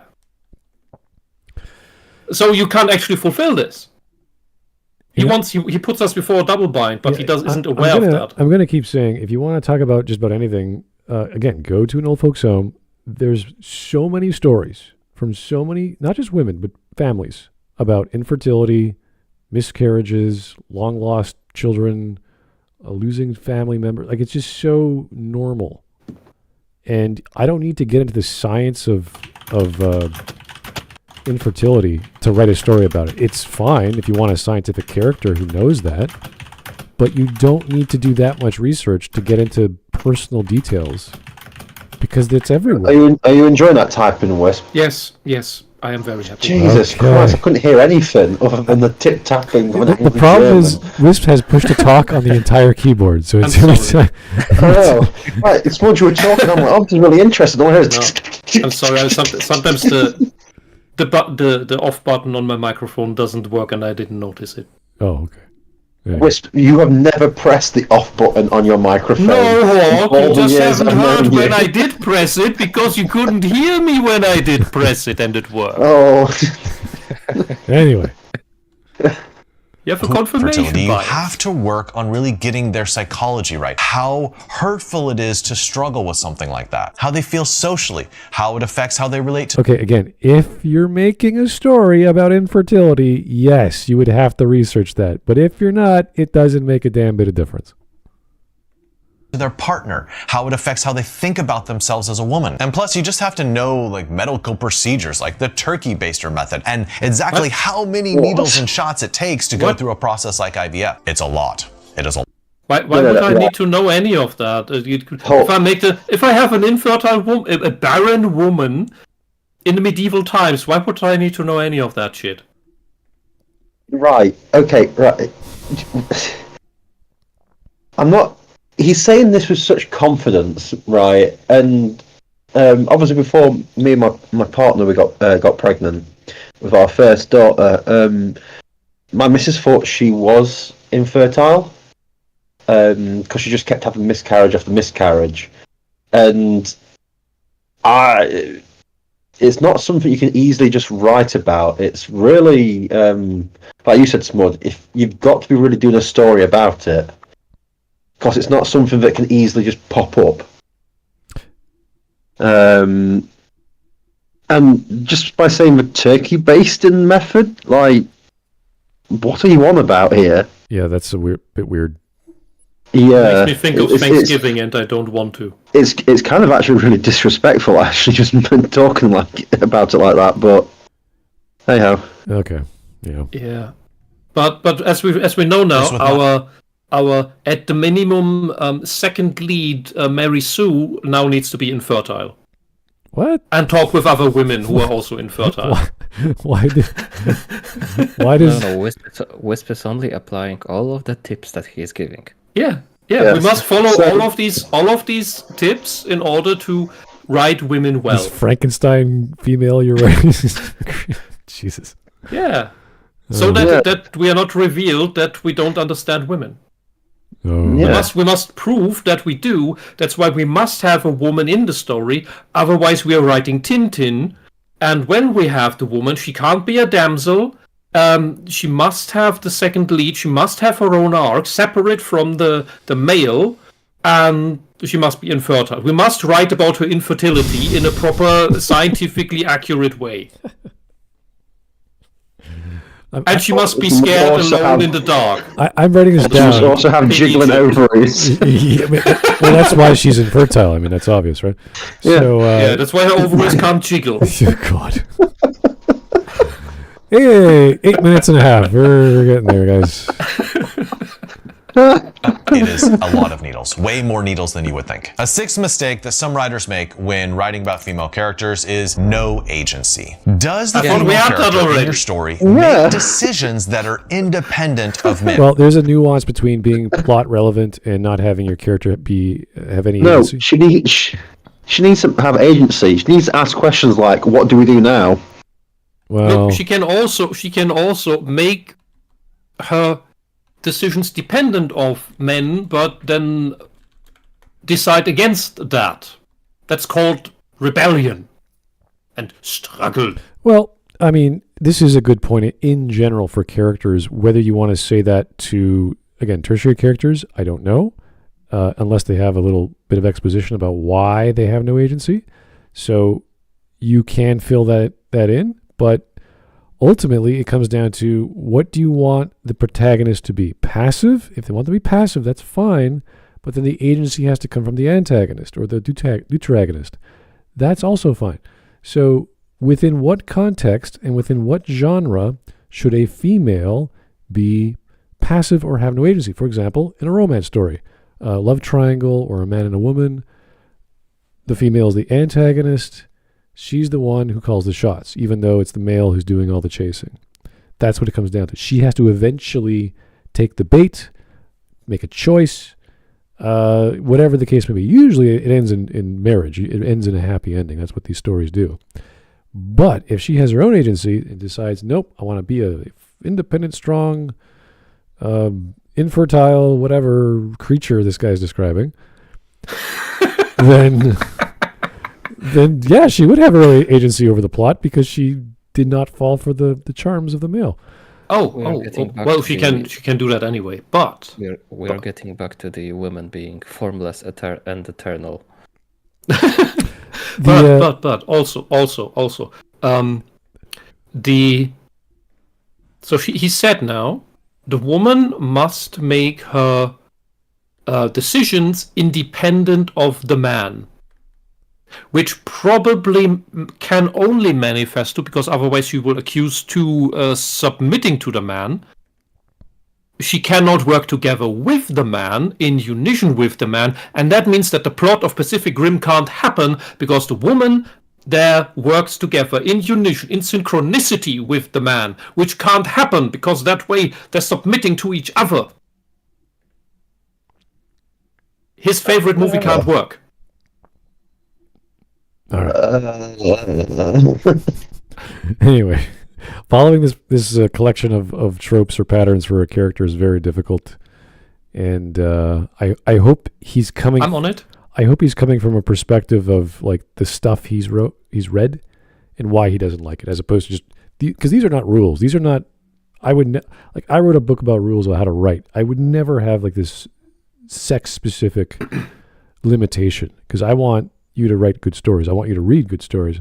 So these elements are very, very nuanced in a very strict perspective, which I guess could work, but I don't know in what genre and in what scenarios.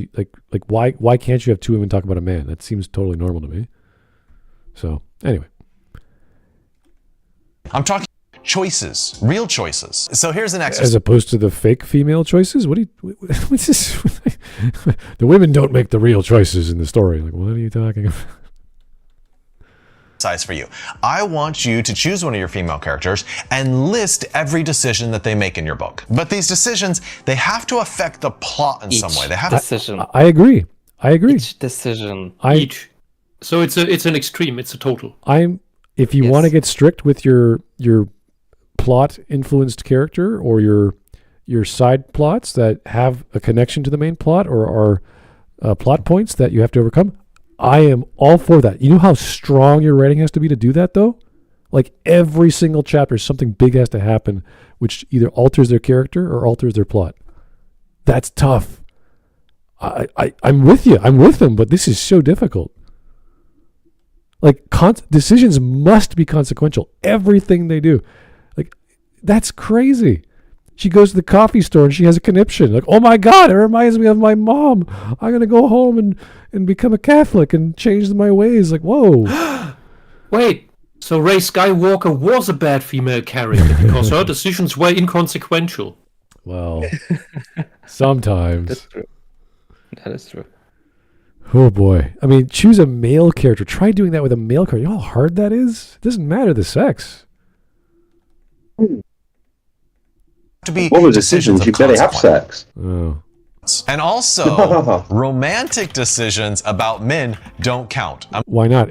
What if you have a romance story, you buffoon? What are you talking about? That's stupid. If you have a romance story and she doesn't make a romantic decision, then there's no frickin' story. She just sits there and the guy like sings and dances and she's like, yeah, I'll order the coffee. No, she's like that. This man's singing and dancing, but I'm infertile, so it doesn't really matter. No, that a woman must strive for power and become queen.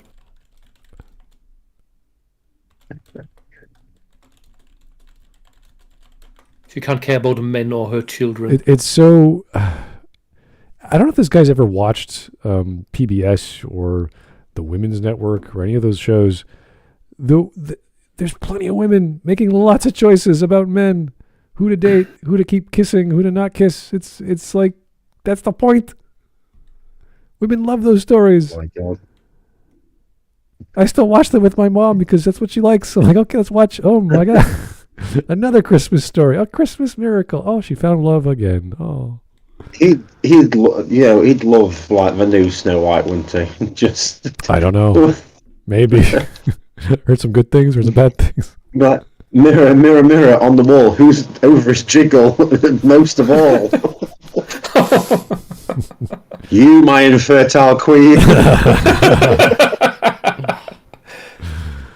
Oh, well, there is another one. Whose jiggling is greater than thee. Yeah, okay. 9 minutes in. He's only getting his writing advice that he then purports as his writing advice as a man to other men that aren't romance stories. by the minority of narcissistic psychopathic women. And some women. Yeah, guys, when you write a man and a woman in a story, they can't have romantic encounters or romantic choice. The female cannot make romantic choices. That's exactly what he's saying.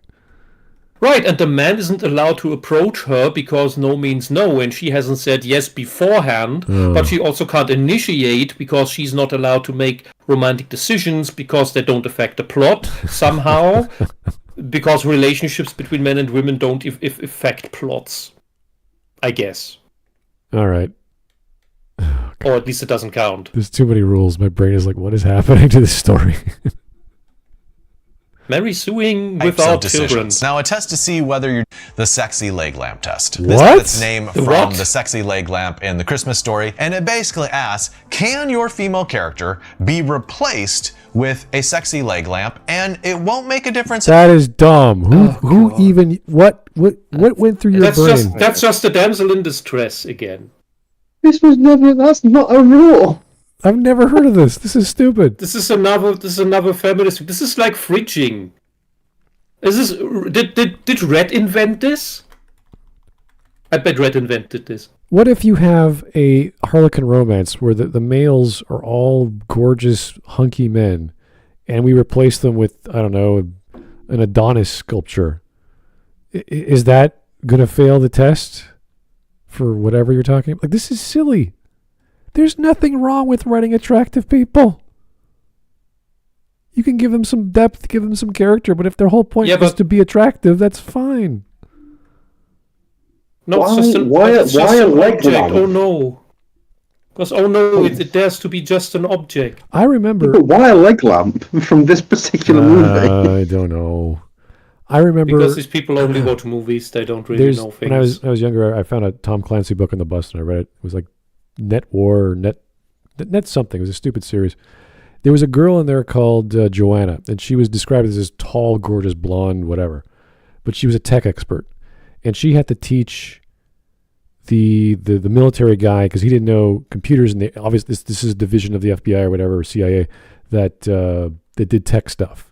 And this is the one guy who didn't know tech, and he was dumb, so he had to be taught by her, who's one of the top tech people on the team.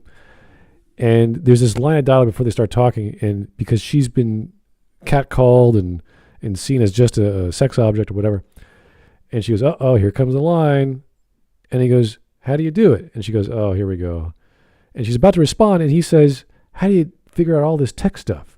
Because to her, she wants a guy who appreciates her for her brain, for her mind, and that's why she's working with the boss here who hired her for her brain. This is just some guy who needs her help. She goes, "Okay, no problem. Let me teach you that." So she's just like enamored by this military guy who's not that attractive. And she ends up being really attracted to this guy because he's there to learn. So he's trying to do his job, learning and be better for the team. And she's like, "Oh, this is like a potential partner for me." This guy would see that and go, "Well, this is a horrible character. You know, this is ridiculous. She's this attractive woman, but she only likes this guy for his brain." Like, yeah, but he's not very attractive, and he's just this beefcake who wants people for their brains is amazing. Isn't that what we've been taught to like more anyway? Like the inner values, and the brain is pretty much an inner value. Well, if we replace her with an ugly character, then there might not be any romance, but it's like adding the romance to this relationship, which is all about doing the job and learning with your colleague who you're developing this personal relationship with.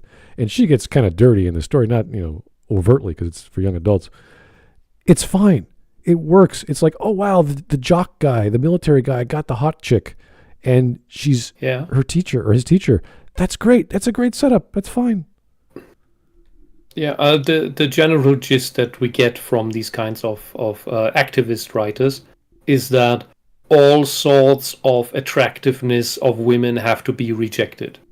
It's basically not allowed. It makes a woman worse when she's beautiful. Oh yeah, I mean the idea That's of what they're having telling us. the hot tech geek girl is rare, and that's why it's kind of like, okay, that's a fantasy story, but it's not unheard of. I've met some attractive women in tech when I was going to school. It's rare, but it's there.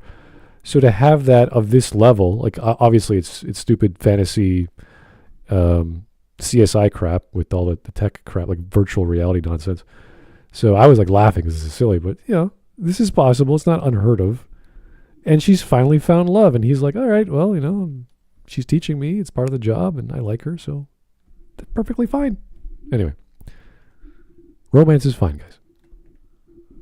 A test like that to your fiction, make sure you don't have like a strong female character that's maybe action oriented or just physically strong or something, Why? but they don't make any decisions that actually affect the plot. A seventh mistake that I feel is very common is You already talked about stereotyping that. women. I feel like there are two ways Well, that's all you're leaving us with.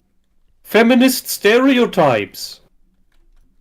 that you could possibly stereotype your female characters. One would be just have a character with all female. What?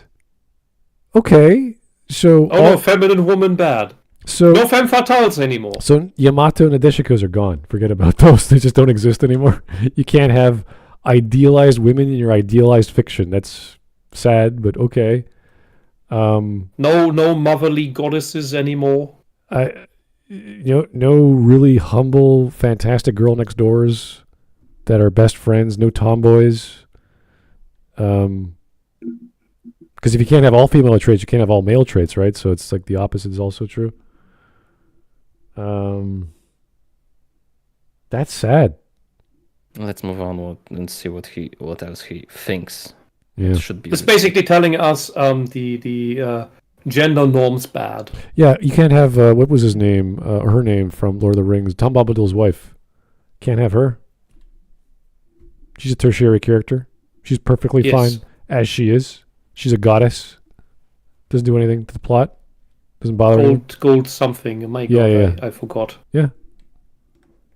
Female traits, like very feminine traits. Baking, interior decor. Oh my God! You can't have a woman who likes fashion and cooking delicious things. Baking is not necessarily that's just what you do in order to get food. And you know why women are cooking and baking a lot? Because when they're pregnant, they can't do shit. They can't do hard labor on the field. So you stay home and you do home things. Like stitching, mending clothes. So this guy's pretty much telling me that if I wrote a story and I base a character on my partner, I couldn't write about her because she's not an infertile, ovary quivering, non-baking psychopath. Does she affect the plot? I don't know. Slice Is she? we're trying to translate Hawk's life to slice of life genre. Like, I guess. Yeah, I'm just trying to think of. But honestly, if Hawk's life, it can't be get a female character in it because my partner's not a female character. Hawk, does the mother of your children pass the Bechdel test? What, does she talk to another woman about something other than men? No. Yeah. Does she pass that Toriel test? I don't know. So we have to be, as we have to be on the side of the writing advice here. Unless we have proof to the contrary, the answer is no. And so the mother of your children is a badly written character. Maybe he wants, because he said she can't do baking, but she has to be good at her job. So maybe he wants like a manly job that she can do. That's good. Does she do any house decorating? Yeah. Yes. The gay man. God. It's just getting worse. She has to be a gay man to be good at her job. No. You must hire a gay man to do the house decorating and baking for you so that the woman doesn't have to. I think that's called a butler. Oh, God. All right. Hawk, you must get a butler. Well, I've been trying for years, but because it can't be a maid, because that would be misogynist. All right.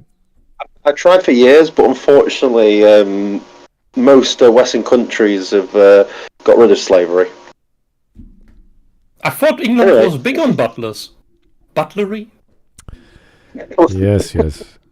Okay, let's go. Yoga, gardening. It might be a good idea to throw in at least one trait which isn't stereotypically. You know why women do gardening? Oh my God, Because it makes food! He's really having a go at my partner here for being a woman. You can't live on a farm. You can't raise the livestock. You can't do... No, Smart. My missus loves baking, gardening. She loves horses. Oh no! I'm just like, oh my God. She loves makeup. She loves... Oh no, my partner's not even a woman. No. She's a bad woman. Maybe She's bad at being a woman. Because she's too feminine. Maybe he does want the tomboy. I thought the opposite would be true, but apparently he wants the tomboy character. Yeah, but the tomboy would also be a stereotype. Oh. That is also who's trans anyway, because there's male traits. So the tomboy needs to transition. Oh. But look on the bright side. Look on the bright side. This man will never be a threat to your relationship. He will never be into your wife because he hates her. That's great. I'm just saying. but he's literally saying to like a lot of women, by the way, if your life was like a story, you'd be a badly written character. It's like, what? Oh, you like all these womanly things. Can't you be more like men? I mean, he is married. He has a ring. He mentioned his wife before, who apparently is enough of a looker that where he's not even defending her because he gives off the weak vibe apparently. But we have to ask: but what besides good looks does his wife have? Because she must be an amazingly written character if she's not allowed to do any of these things. I don't know. I'm just at the point where I'm like, okay. Yeah, this is no longer an issue of fiction. Yeah, we're almost done, but I think this doesn't even make sense in reality. When you make the argument about stories, it's like, oh, this is not believable because it's not real, or it's not described enough to make me believe it. I'm not even sure what he's talking about. Is he talking about reality or when he says this character is unbelievable because she likes this, and this. It's not like a real woman, and I'm like, no, that's literally the woman I'm with, who I've had children with, to a T. This is. She might even enjoy crocheting or knitting or. Oh my, no, she's trying to get into that. Smud, stop.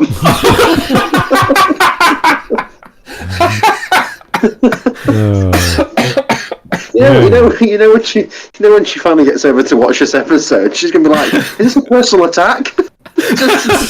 just going. All right, we're almost done. One more point left. Feminine, so they feel like a real human being rather than a caricature. Yeah, there we go. They're not real. It's just described a real human being. Let him hang himself. Let him hang himself. You literally described a living, breathing person. Yet He's on stood the there going, opposite side I have of the no idea. Me, look, here. This is a person. spectrum, I do think there's a problem with having a female character with zero feminine traits at all. This is usually called the man with boobs. What? That's a term? No, it's called a Mary Sue. A man with boobs. Just use tomboy. That's just fine. No, don't be insulting. No. Tomboys still have feminine traits. Well, yeah, but I mean, he's trying to say with no female traits, and I'm like, oh my god, what is that? A man? A butch lesbian Mary Sue. No. Type of writing, the author couldn't trouble themselves to actually learn how to write an authentic female character. This is why I really dislike the writing. An authentic female. He's making all these assumptions that he knows what a real, authentic female character or person is, and not differentiate. I don't think he's ever met a real woman in his life. I think his wife's just two otters in a trench coat. It's just. Or he married the writer from I'm Not Starfire. Well, Though nobody would. Oh, yeah, but then men wouldn't look at her because she's so pretty. Just. All right. Advice to write a man and then just swap them into a woman, because you're not really taking the time to step into the truth of who your character. The truth of the guys, you don't know the truth of the fictitious creature you're creating on paper. Okay, you just don't get it. Your own. He's erasing trans men now. Oh, stop it! Yeah. Stop this. No, bad Whisp, no. Spray water. I'm confused enough. I don't need that to mess with me. Yes, I'll go deflate now. Really, last thing to look out for when you're in danger of stereotyping female characters is authorial insertion. Okay. And this is when it's painfully obvious that a male author is trying to say, hey, this is a real... No, that's all the feminist authors who do that and write their Mary Sues that are usually also very cruel and evil. That is a problem. He has identified the correct problem. He's just using the wrong example. Because the men don't really insert themselves into the female characters. Well, the joke for young adult fiction, at least, is like the example of Nancy Drew, and she's amazing. She's so smart. She solves the case, and then she comes home and makes a gourmet meal and all this other jazz. So, yeah, that is very Mary Sue-like.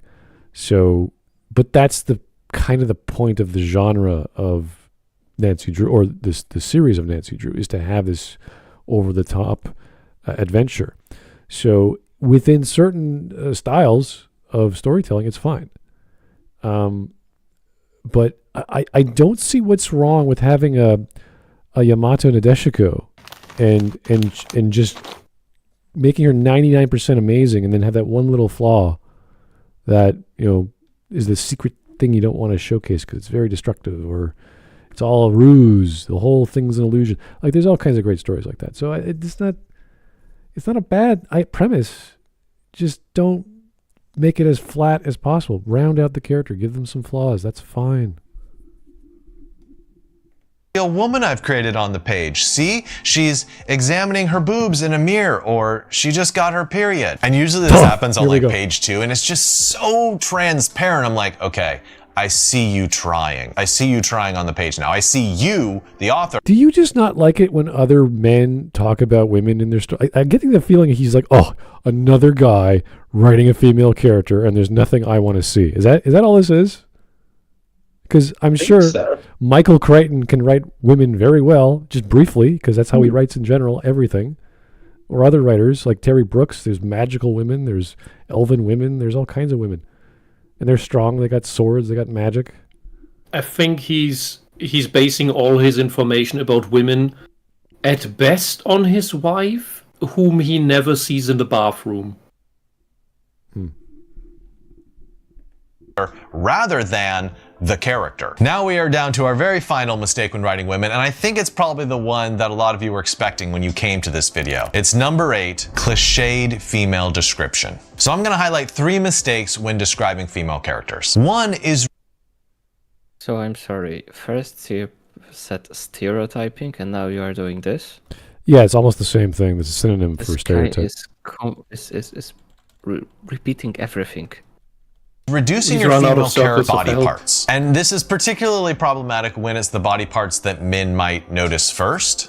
Wait a second. Didn't you just talk about that the Christmas Story leg lamp thing? Wasn't that? If you Yeah, but that's about replacement. That's about replacing the woman with an object that has no effect on anything, which again is just the damsel, basically. yeah, but he's describing the same thing of impact. If it's just replaceable, then it's just a Yeah, but he's now just back to actual focus on body parts of beauty, of fertility, which is what this is, and he's censoring the word hips.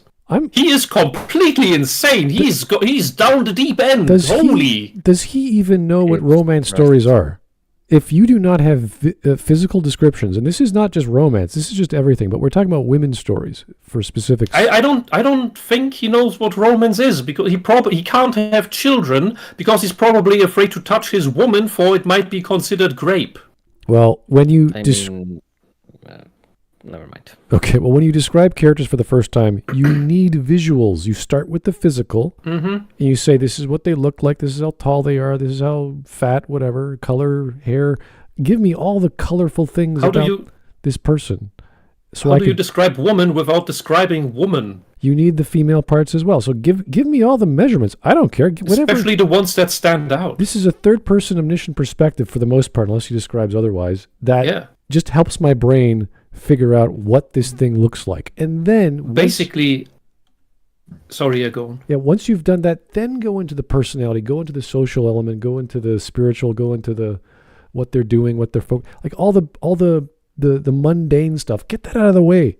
Who cares? I mean, we'll get a ridiculous list now, but when we can't even mention the hips of a woman, which for some women are very much more noticeable than for others, then that means we can't talk about them looking good in any way. That's insane. So he's again just now around the corner by extension, by proxy, telling us beauty bad.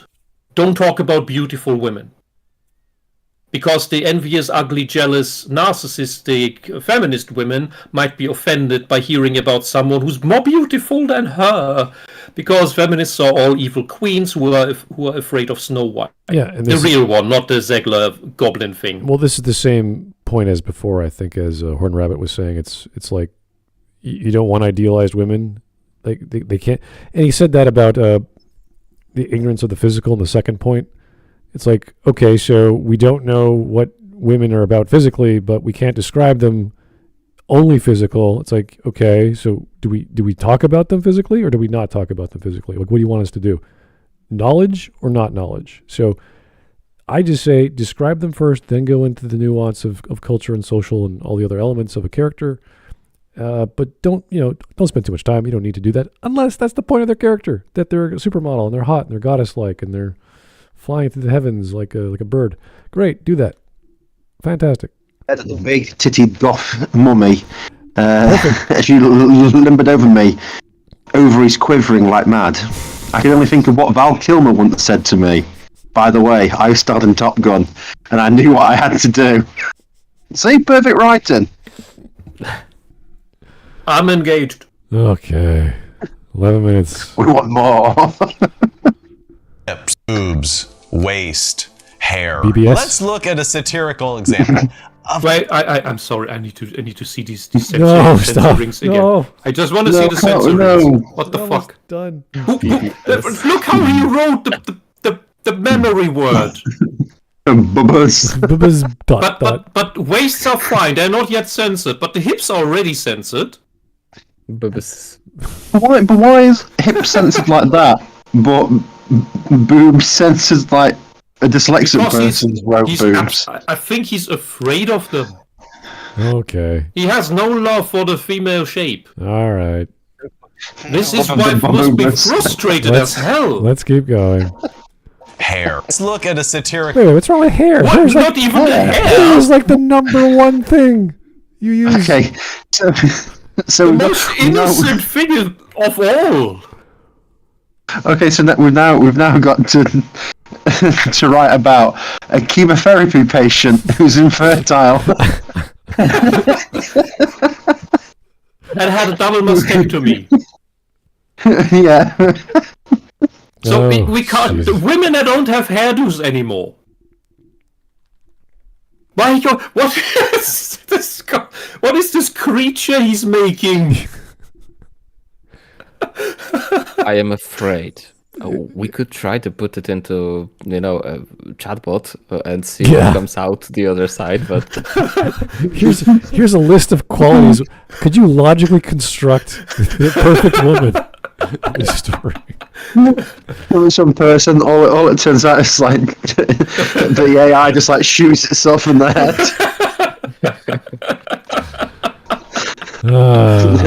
Let's ask Grok. Okay. If we actually put it into like a search engine, we get a call from like the FBI going, "Guys, seriously, stop making us look at this shit."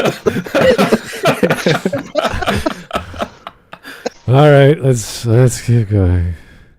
Example of how you should never write a female character. Well, yeah. You're literally making a farcical example. So why are we doing? it? I don't even know what he's telling us to write right now. All right. Let's see. I wasn't far off with the circles of hell, was I? Well, let's see his example. I don't know what he's gonna do. It's gonna be stupid. Man, that's To the rays hilarious. of sun streaming through the slats, cascading on her naked chest. She stretched That's totally fine sentence. That's a good sentence. let's I don't know what her a slap breasts is, but lifting okay. with her arms as she greeted the sun. She breasted boobily to the stairs one more, come on. and titted down. That's great. So these are all, as far as I can tell, yeah, it's a verb. It's past tense breasted. That's a verb. Boobily is like you're a boob, you're silly, you're dumb. Why? So it's an adjective. Why is it not censored? I don't know. You said it. It's his words. Titted downstairs. That's a verb. I don't think it's ever been described as going downstairs like that, but this is silly. No one writes like this. Yes. It would have been so good after you put titted down the stairs, over his quivering. Then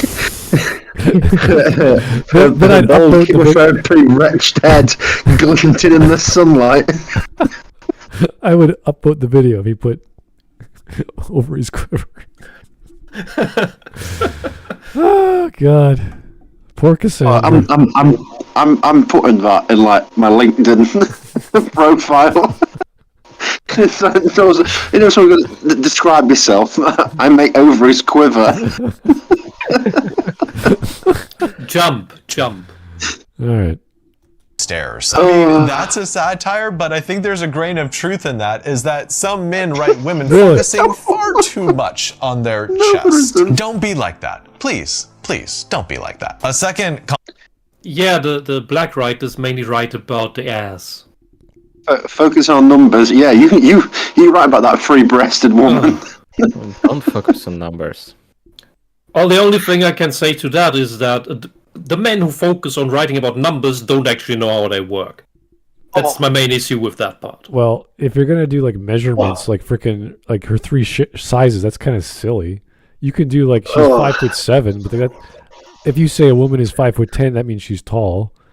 If she's 5'8", she's still tall. But it's like, what's the number per culture that women are tall? I don't know. She was a gigantic woman, almost as tall as me. Almost 5'7". It's like, okay. So, like that's what I want. Give me all the data. I want all the numbers. You don't have to go into that much detail because I don't need to know. You don't need a character sheet. Exactly. I want, okay, is she voluptuous? Great. What does that mean? Is she fat and she wears a tight skirt and that just, folds her fat in different directions? Just give me that. That's fine. Common mistake when describing women is to focus on the numbers. Sometimes I'll see female characters introduced and they'll be like, she was 5'7", 113 pounds. C-cup breasts. One, the dimensions are highly improbable. And then No. What? No. That was a completely normal woman. What the fuck are you talking about? So, I don't know if you guys remember when you heard about the word callipygian back in grade school. It means of nicely shaped buttocks. So, when I heard that, I was like, that's a funny way to describe a woman. I would not use that word today. That's not proper. People are like, what the hell does that mean? You use that in poetry or Shakespeare or something along those lines of a sonnet. So, and if you want to be lazy, you just go with something like perfectly proportioned, because that's your personal self-insert of whatever that means. well, when you use these idealized words like perfect or complete or final. I'm not more the proportioned part. Yeah, I mean, if you want to do that, then the writer is telling to the audience, I have in my mind the ideal woman. I can't quite give you the accurate number by number, hourglass shape, whatever. But to me, she has the hourglass shape, and you got to figure out in your mind what that means to be perfect. It doesn't mean... because but that just means she's absolutely stunning and beautiful. Yeah. So you as the reader then see your version of that. It's the same way whenever you watch any of those Master Chefs or, I don't know, any of those guys on YouTube or any of those shows, they say, this is delicious. They've already done these checks in their head. They say, yeah, this is a perfect risotto, or this is a perfect lasagna. Everything's like boom, boom, boom. I don't have to think about it. My brain already subconsciously did that. That's kind of the idea when you get into the flowery language of describing her hair is like the color of the sun, and as it shines and breaks through the glass of the French windows. It's like it's supposed to be melodramatic, and that's kind of the point of the Harlequin romance. You don't need all the numbers, but now you're focusing on the romance of it. So women want the male biceps to be bulging and fantastic and big and pulsating and strong. Like, they want those descriptions. So who is this for exactly? Men like numbers, women like descriptions. I don't care. Whatever. Whoever's your audience. Yeah, and female romance is full of descriptions of the male genital. Male body, the hips. It's as if they reduce introducing men a male to their character by parts. focusing on bicep girth and genital girth. It's just... Dude, you're literally complaining about fetish novels. Women, That's what your problem is. So maybe stop reading so much porn. How about that? Or maybe he's found his wife's bookcase in the basement was full of Harlequin romance because that's what she bought at Staples or any of those other bookstores that have buy one get one free Saturdays or whatever. Oh yeah, all the doctors on the mountains novels with the horses and the shirtless men riding. Yeah, exactly. The vampires and werewolves. Tacky and weird. Now, if you're introducing a Jack Reacher sort of character, not Tom Cruise Jack Reacher, but... How would you describe Jessica Wait a Rabbit second. in a novel? Wait a second.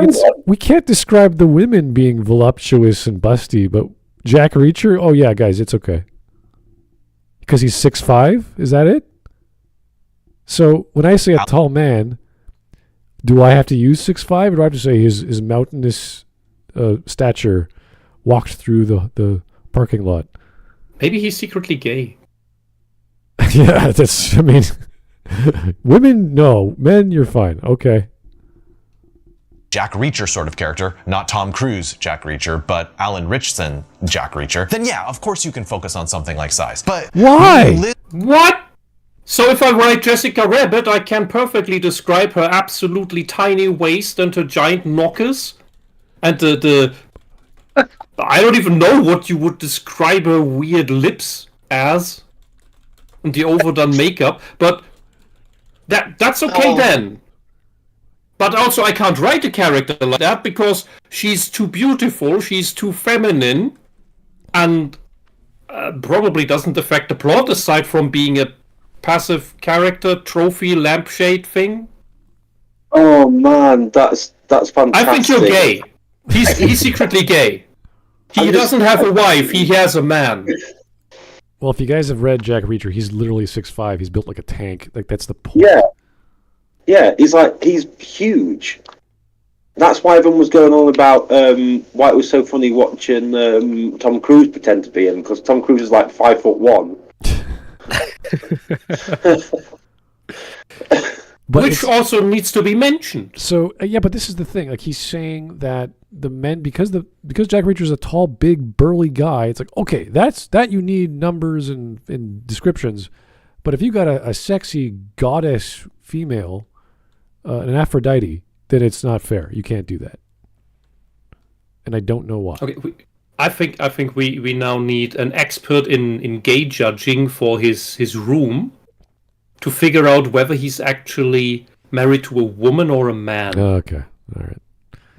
Yay. We got a minute left. Measurements, it's like you're putting them up for sale on Craigslist or something, and it's just very Okay, so Jack Reacher is 6'5", 250 pounds. Is that sexist now? Is that putting them up for sale? Yeah. No, objectifying men is perfectly fine. I'm sorry, I forgot we were in Roots. What are we? Like, the height of a man is fine, but the hair of a woman, I'm not gonna touch that. Put a hijab on her. No hair. That's horrible. Hawk, I think you said this before, but the explaining the 6'5" and 250 pounds, that the slavery is no longer illegal in most places. Yeah, it's not. We're not. It is legal again in Libya. Thanks, Hillary. What people look for slavery. It's like, no, we're just describing what people look like. We're not. By the way, these are all fictional characters. We're not selling them. I don't know. All right, we got 30 seconds. Oh, this is silly. cringe, hacky. And then lastly, when describing women, I would beware of some overused All right, adjective. That just changes through the times. This is a big issue in writing. How many adjectives you use in a chain, or more than two is way more than enough. Yeah, this is as a real. As many as you need. Well, this is a real If issue. you use 3, it's always for this one special thing. It's 3 is killer, but this is a problem in writing in general, not just for characters. So it's about learning how to write, and all you really need is 2 tops. And if you're going to go further, use another sentence, change your perspective, whatever. But don't go comma. It's silly. I mean, when you do use 3, that indicates it's a superlative of importance, something that the character that looks at the thing is gushing over, is completely hyper focused and enamored by. It would be almost synonymous, which is also the problem. So if I say a steak is juicy and succulent and moist, I'm pretty much saying the same thing. So I have to then expand what that means. Yeah, those are just synonyms. They're not helping. When you use several adjectives, they should describe different aspects. Right. Okay. Sorry, what was that? No, I just wanted to ask Wisp to remind me, what was it in the Wheel of Time? Lampshades or? Mirrored stand lamps, but they were everywhere. That was a noun that was everywhere. Because the man doesn't actually know how to describe interior. Sadly. All right. Petite, slender, or curved. These are perfectly normal. And all words to describe beautiful women. Women are curvy, dainty, petite, and slender. These are all normal. This is fine. Are you noticing a pattern yet? He's crazy? I have no idea. This is nuts. He hates beautiful women like the feminists I don't know. that he takes all this from. I don't know what's going on. Yeah. Maybe his wife probably looks like the fishwives in Dune. Let's be clear. I'm not trying to ban these words. I'm not saying never Yes, ever you use are. these words. Okay, wait. Yes, you are. Wait. He's backing up. This is good.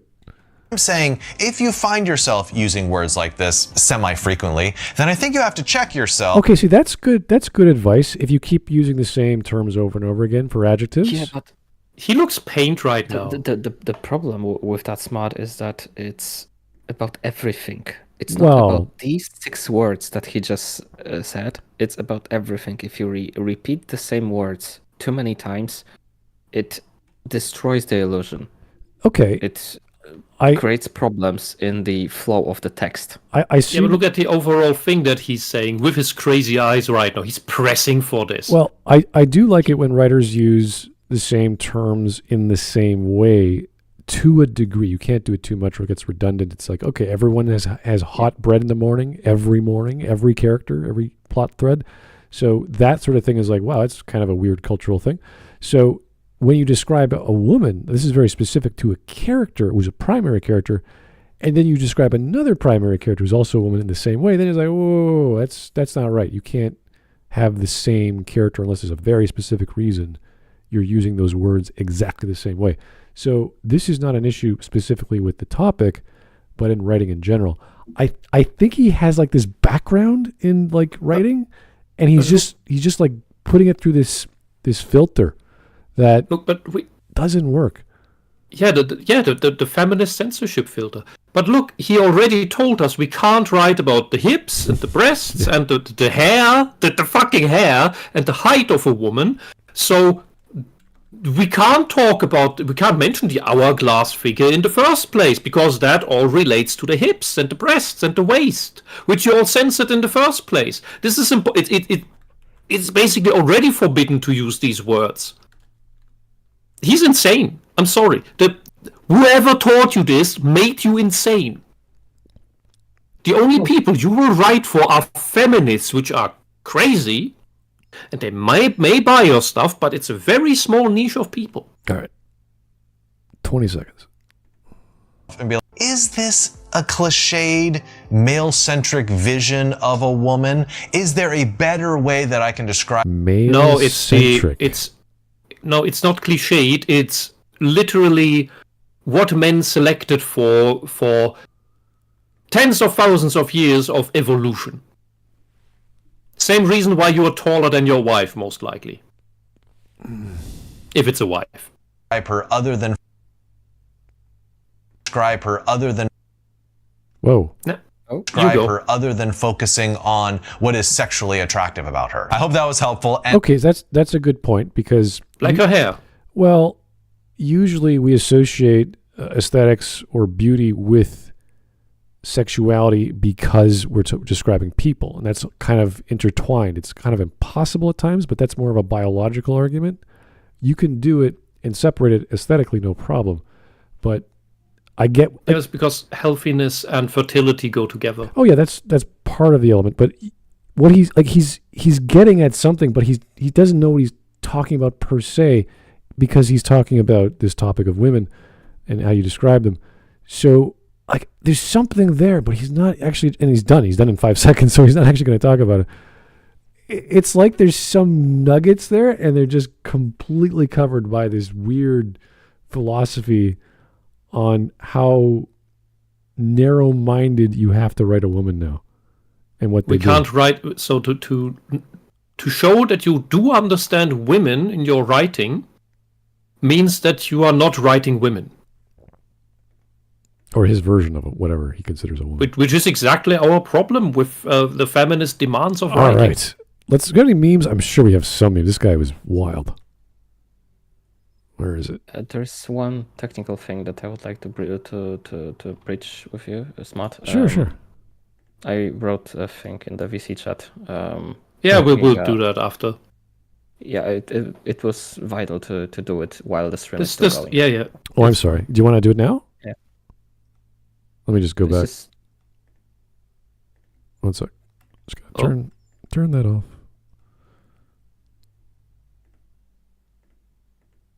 Where is it? Oh, crap. Why isn't it working? Oh, it is working. Good. Sorry. All right. Sorry. Ginga posted a message in YouTube chat, so feel free to give him a wrench. Oh, wonderful.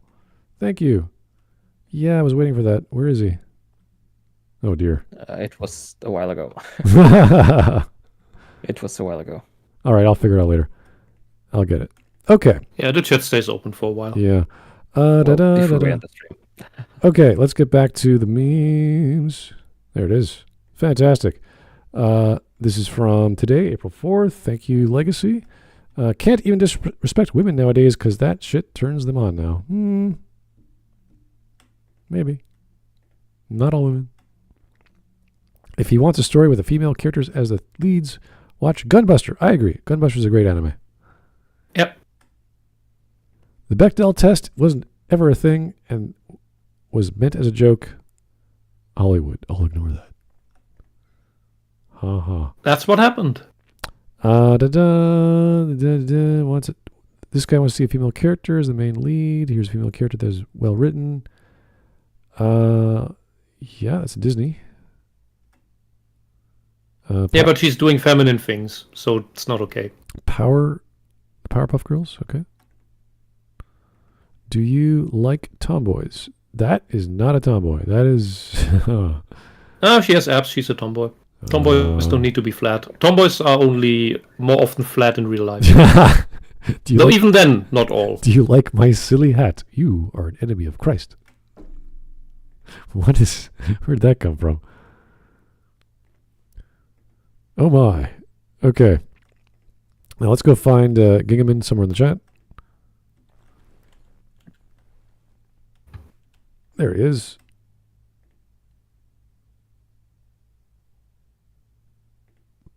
Boom. All right, Gingaman, you are now a managing moderator, whatever that is. Good stuff. Okay, I got all my my notes. I'll post it in his video. I doubt he'll get back to me. I'm pretty much his antithesis to all this jazz. Whew. That was a great. I love these videos. I love talking about these things. I mean, I'm totally up for doing his other two on men and children. I mean, this is basically another Red, just female isms. I don't know. I'm not even call it feminism. This is so weird. It's just this weird. It is feminist. It's something like it. Yeah, I don't know what to call it anymore. He also has a thing about writing animals.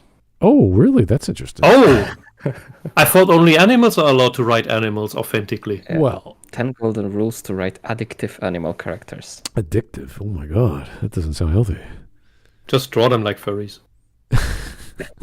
Anyway, that was a great video. Over 2 hours. Thanks, guys, for the suggestion. Man, yeah, we might do some more of this guy if that's his content. I mean, I like it, so I can't wait to cover him. But he sounds friendly. Maybe we can get him on here. That'd be great. Yeah. Ooh.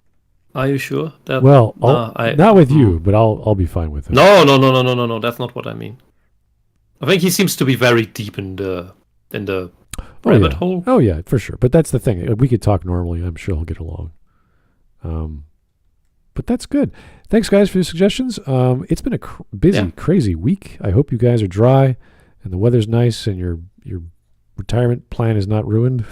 Whatever has been going on in the world, or at least the markets in the world. So we will talk to you soon. Keep the suggestions rolling in. Keep the voting going. And hopefully we'll bug you either tomorrow or Sunday. I don't know what's going on, but we'd love to hear from you. So thank you. Have a great evening and good night. Night. Trade suggestions.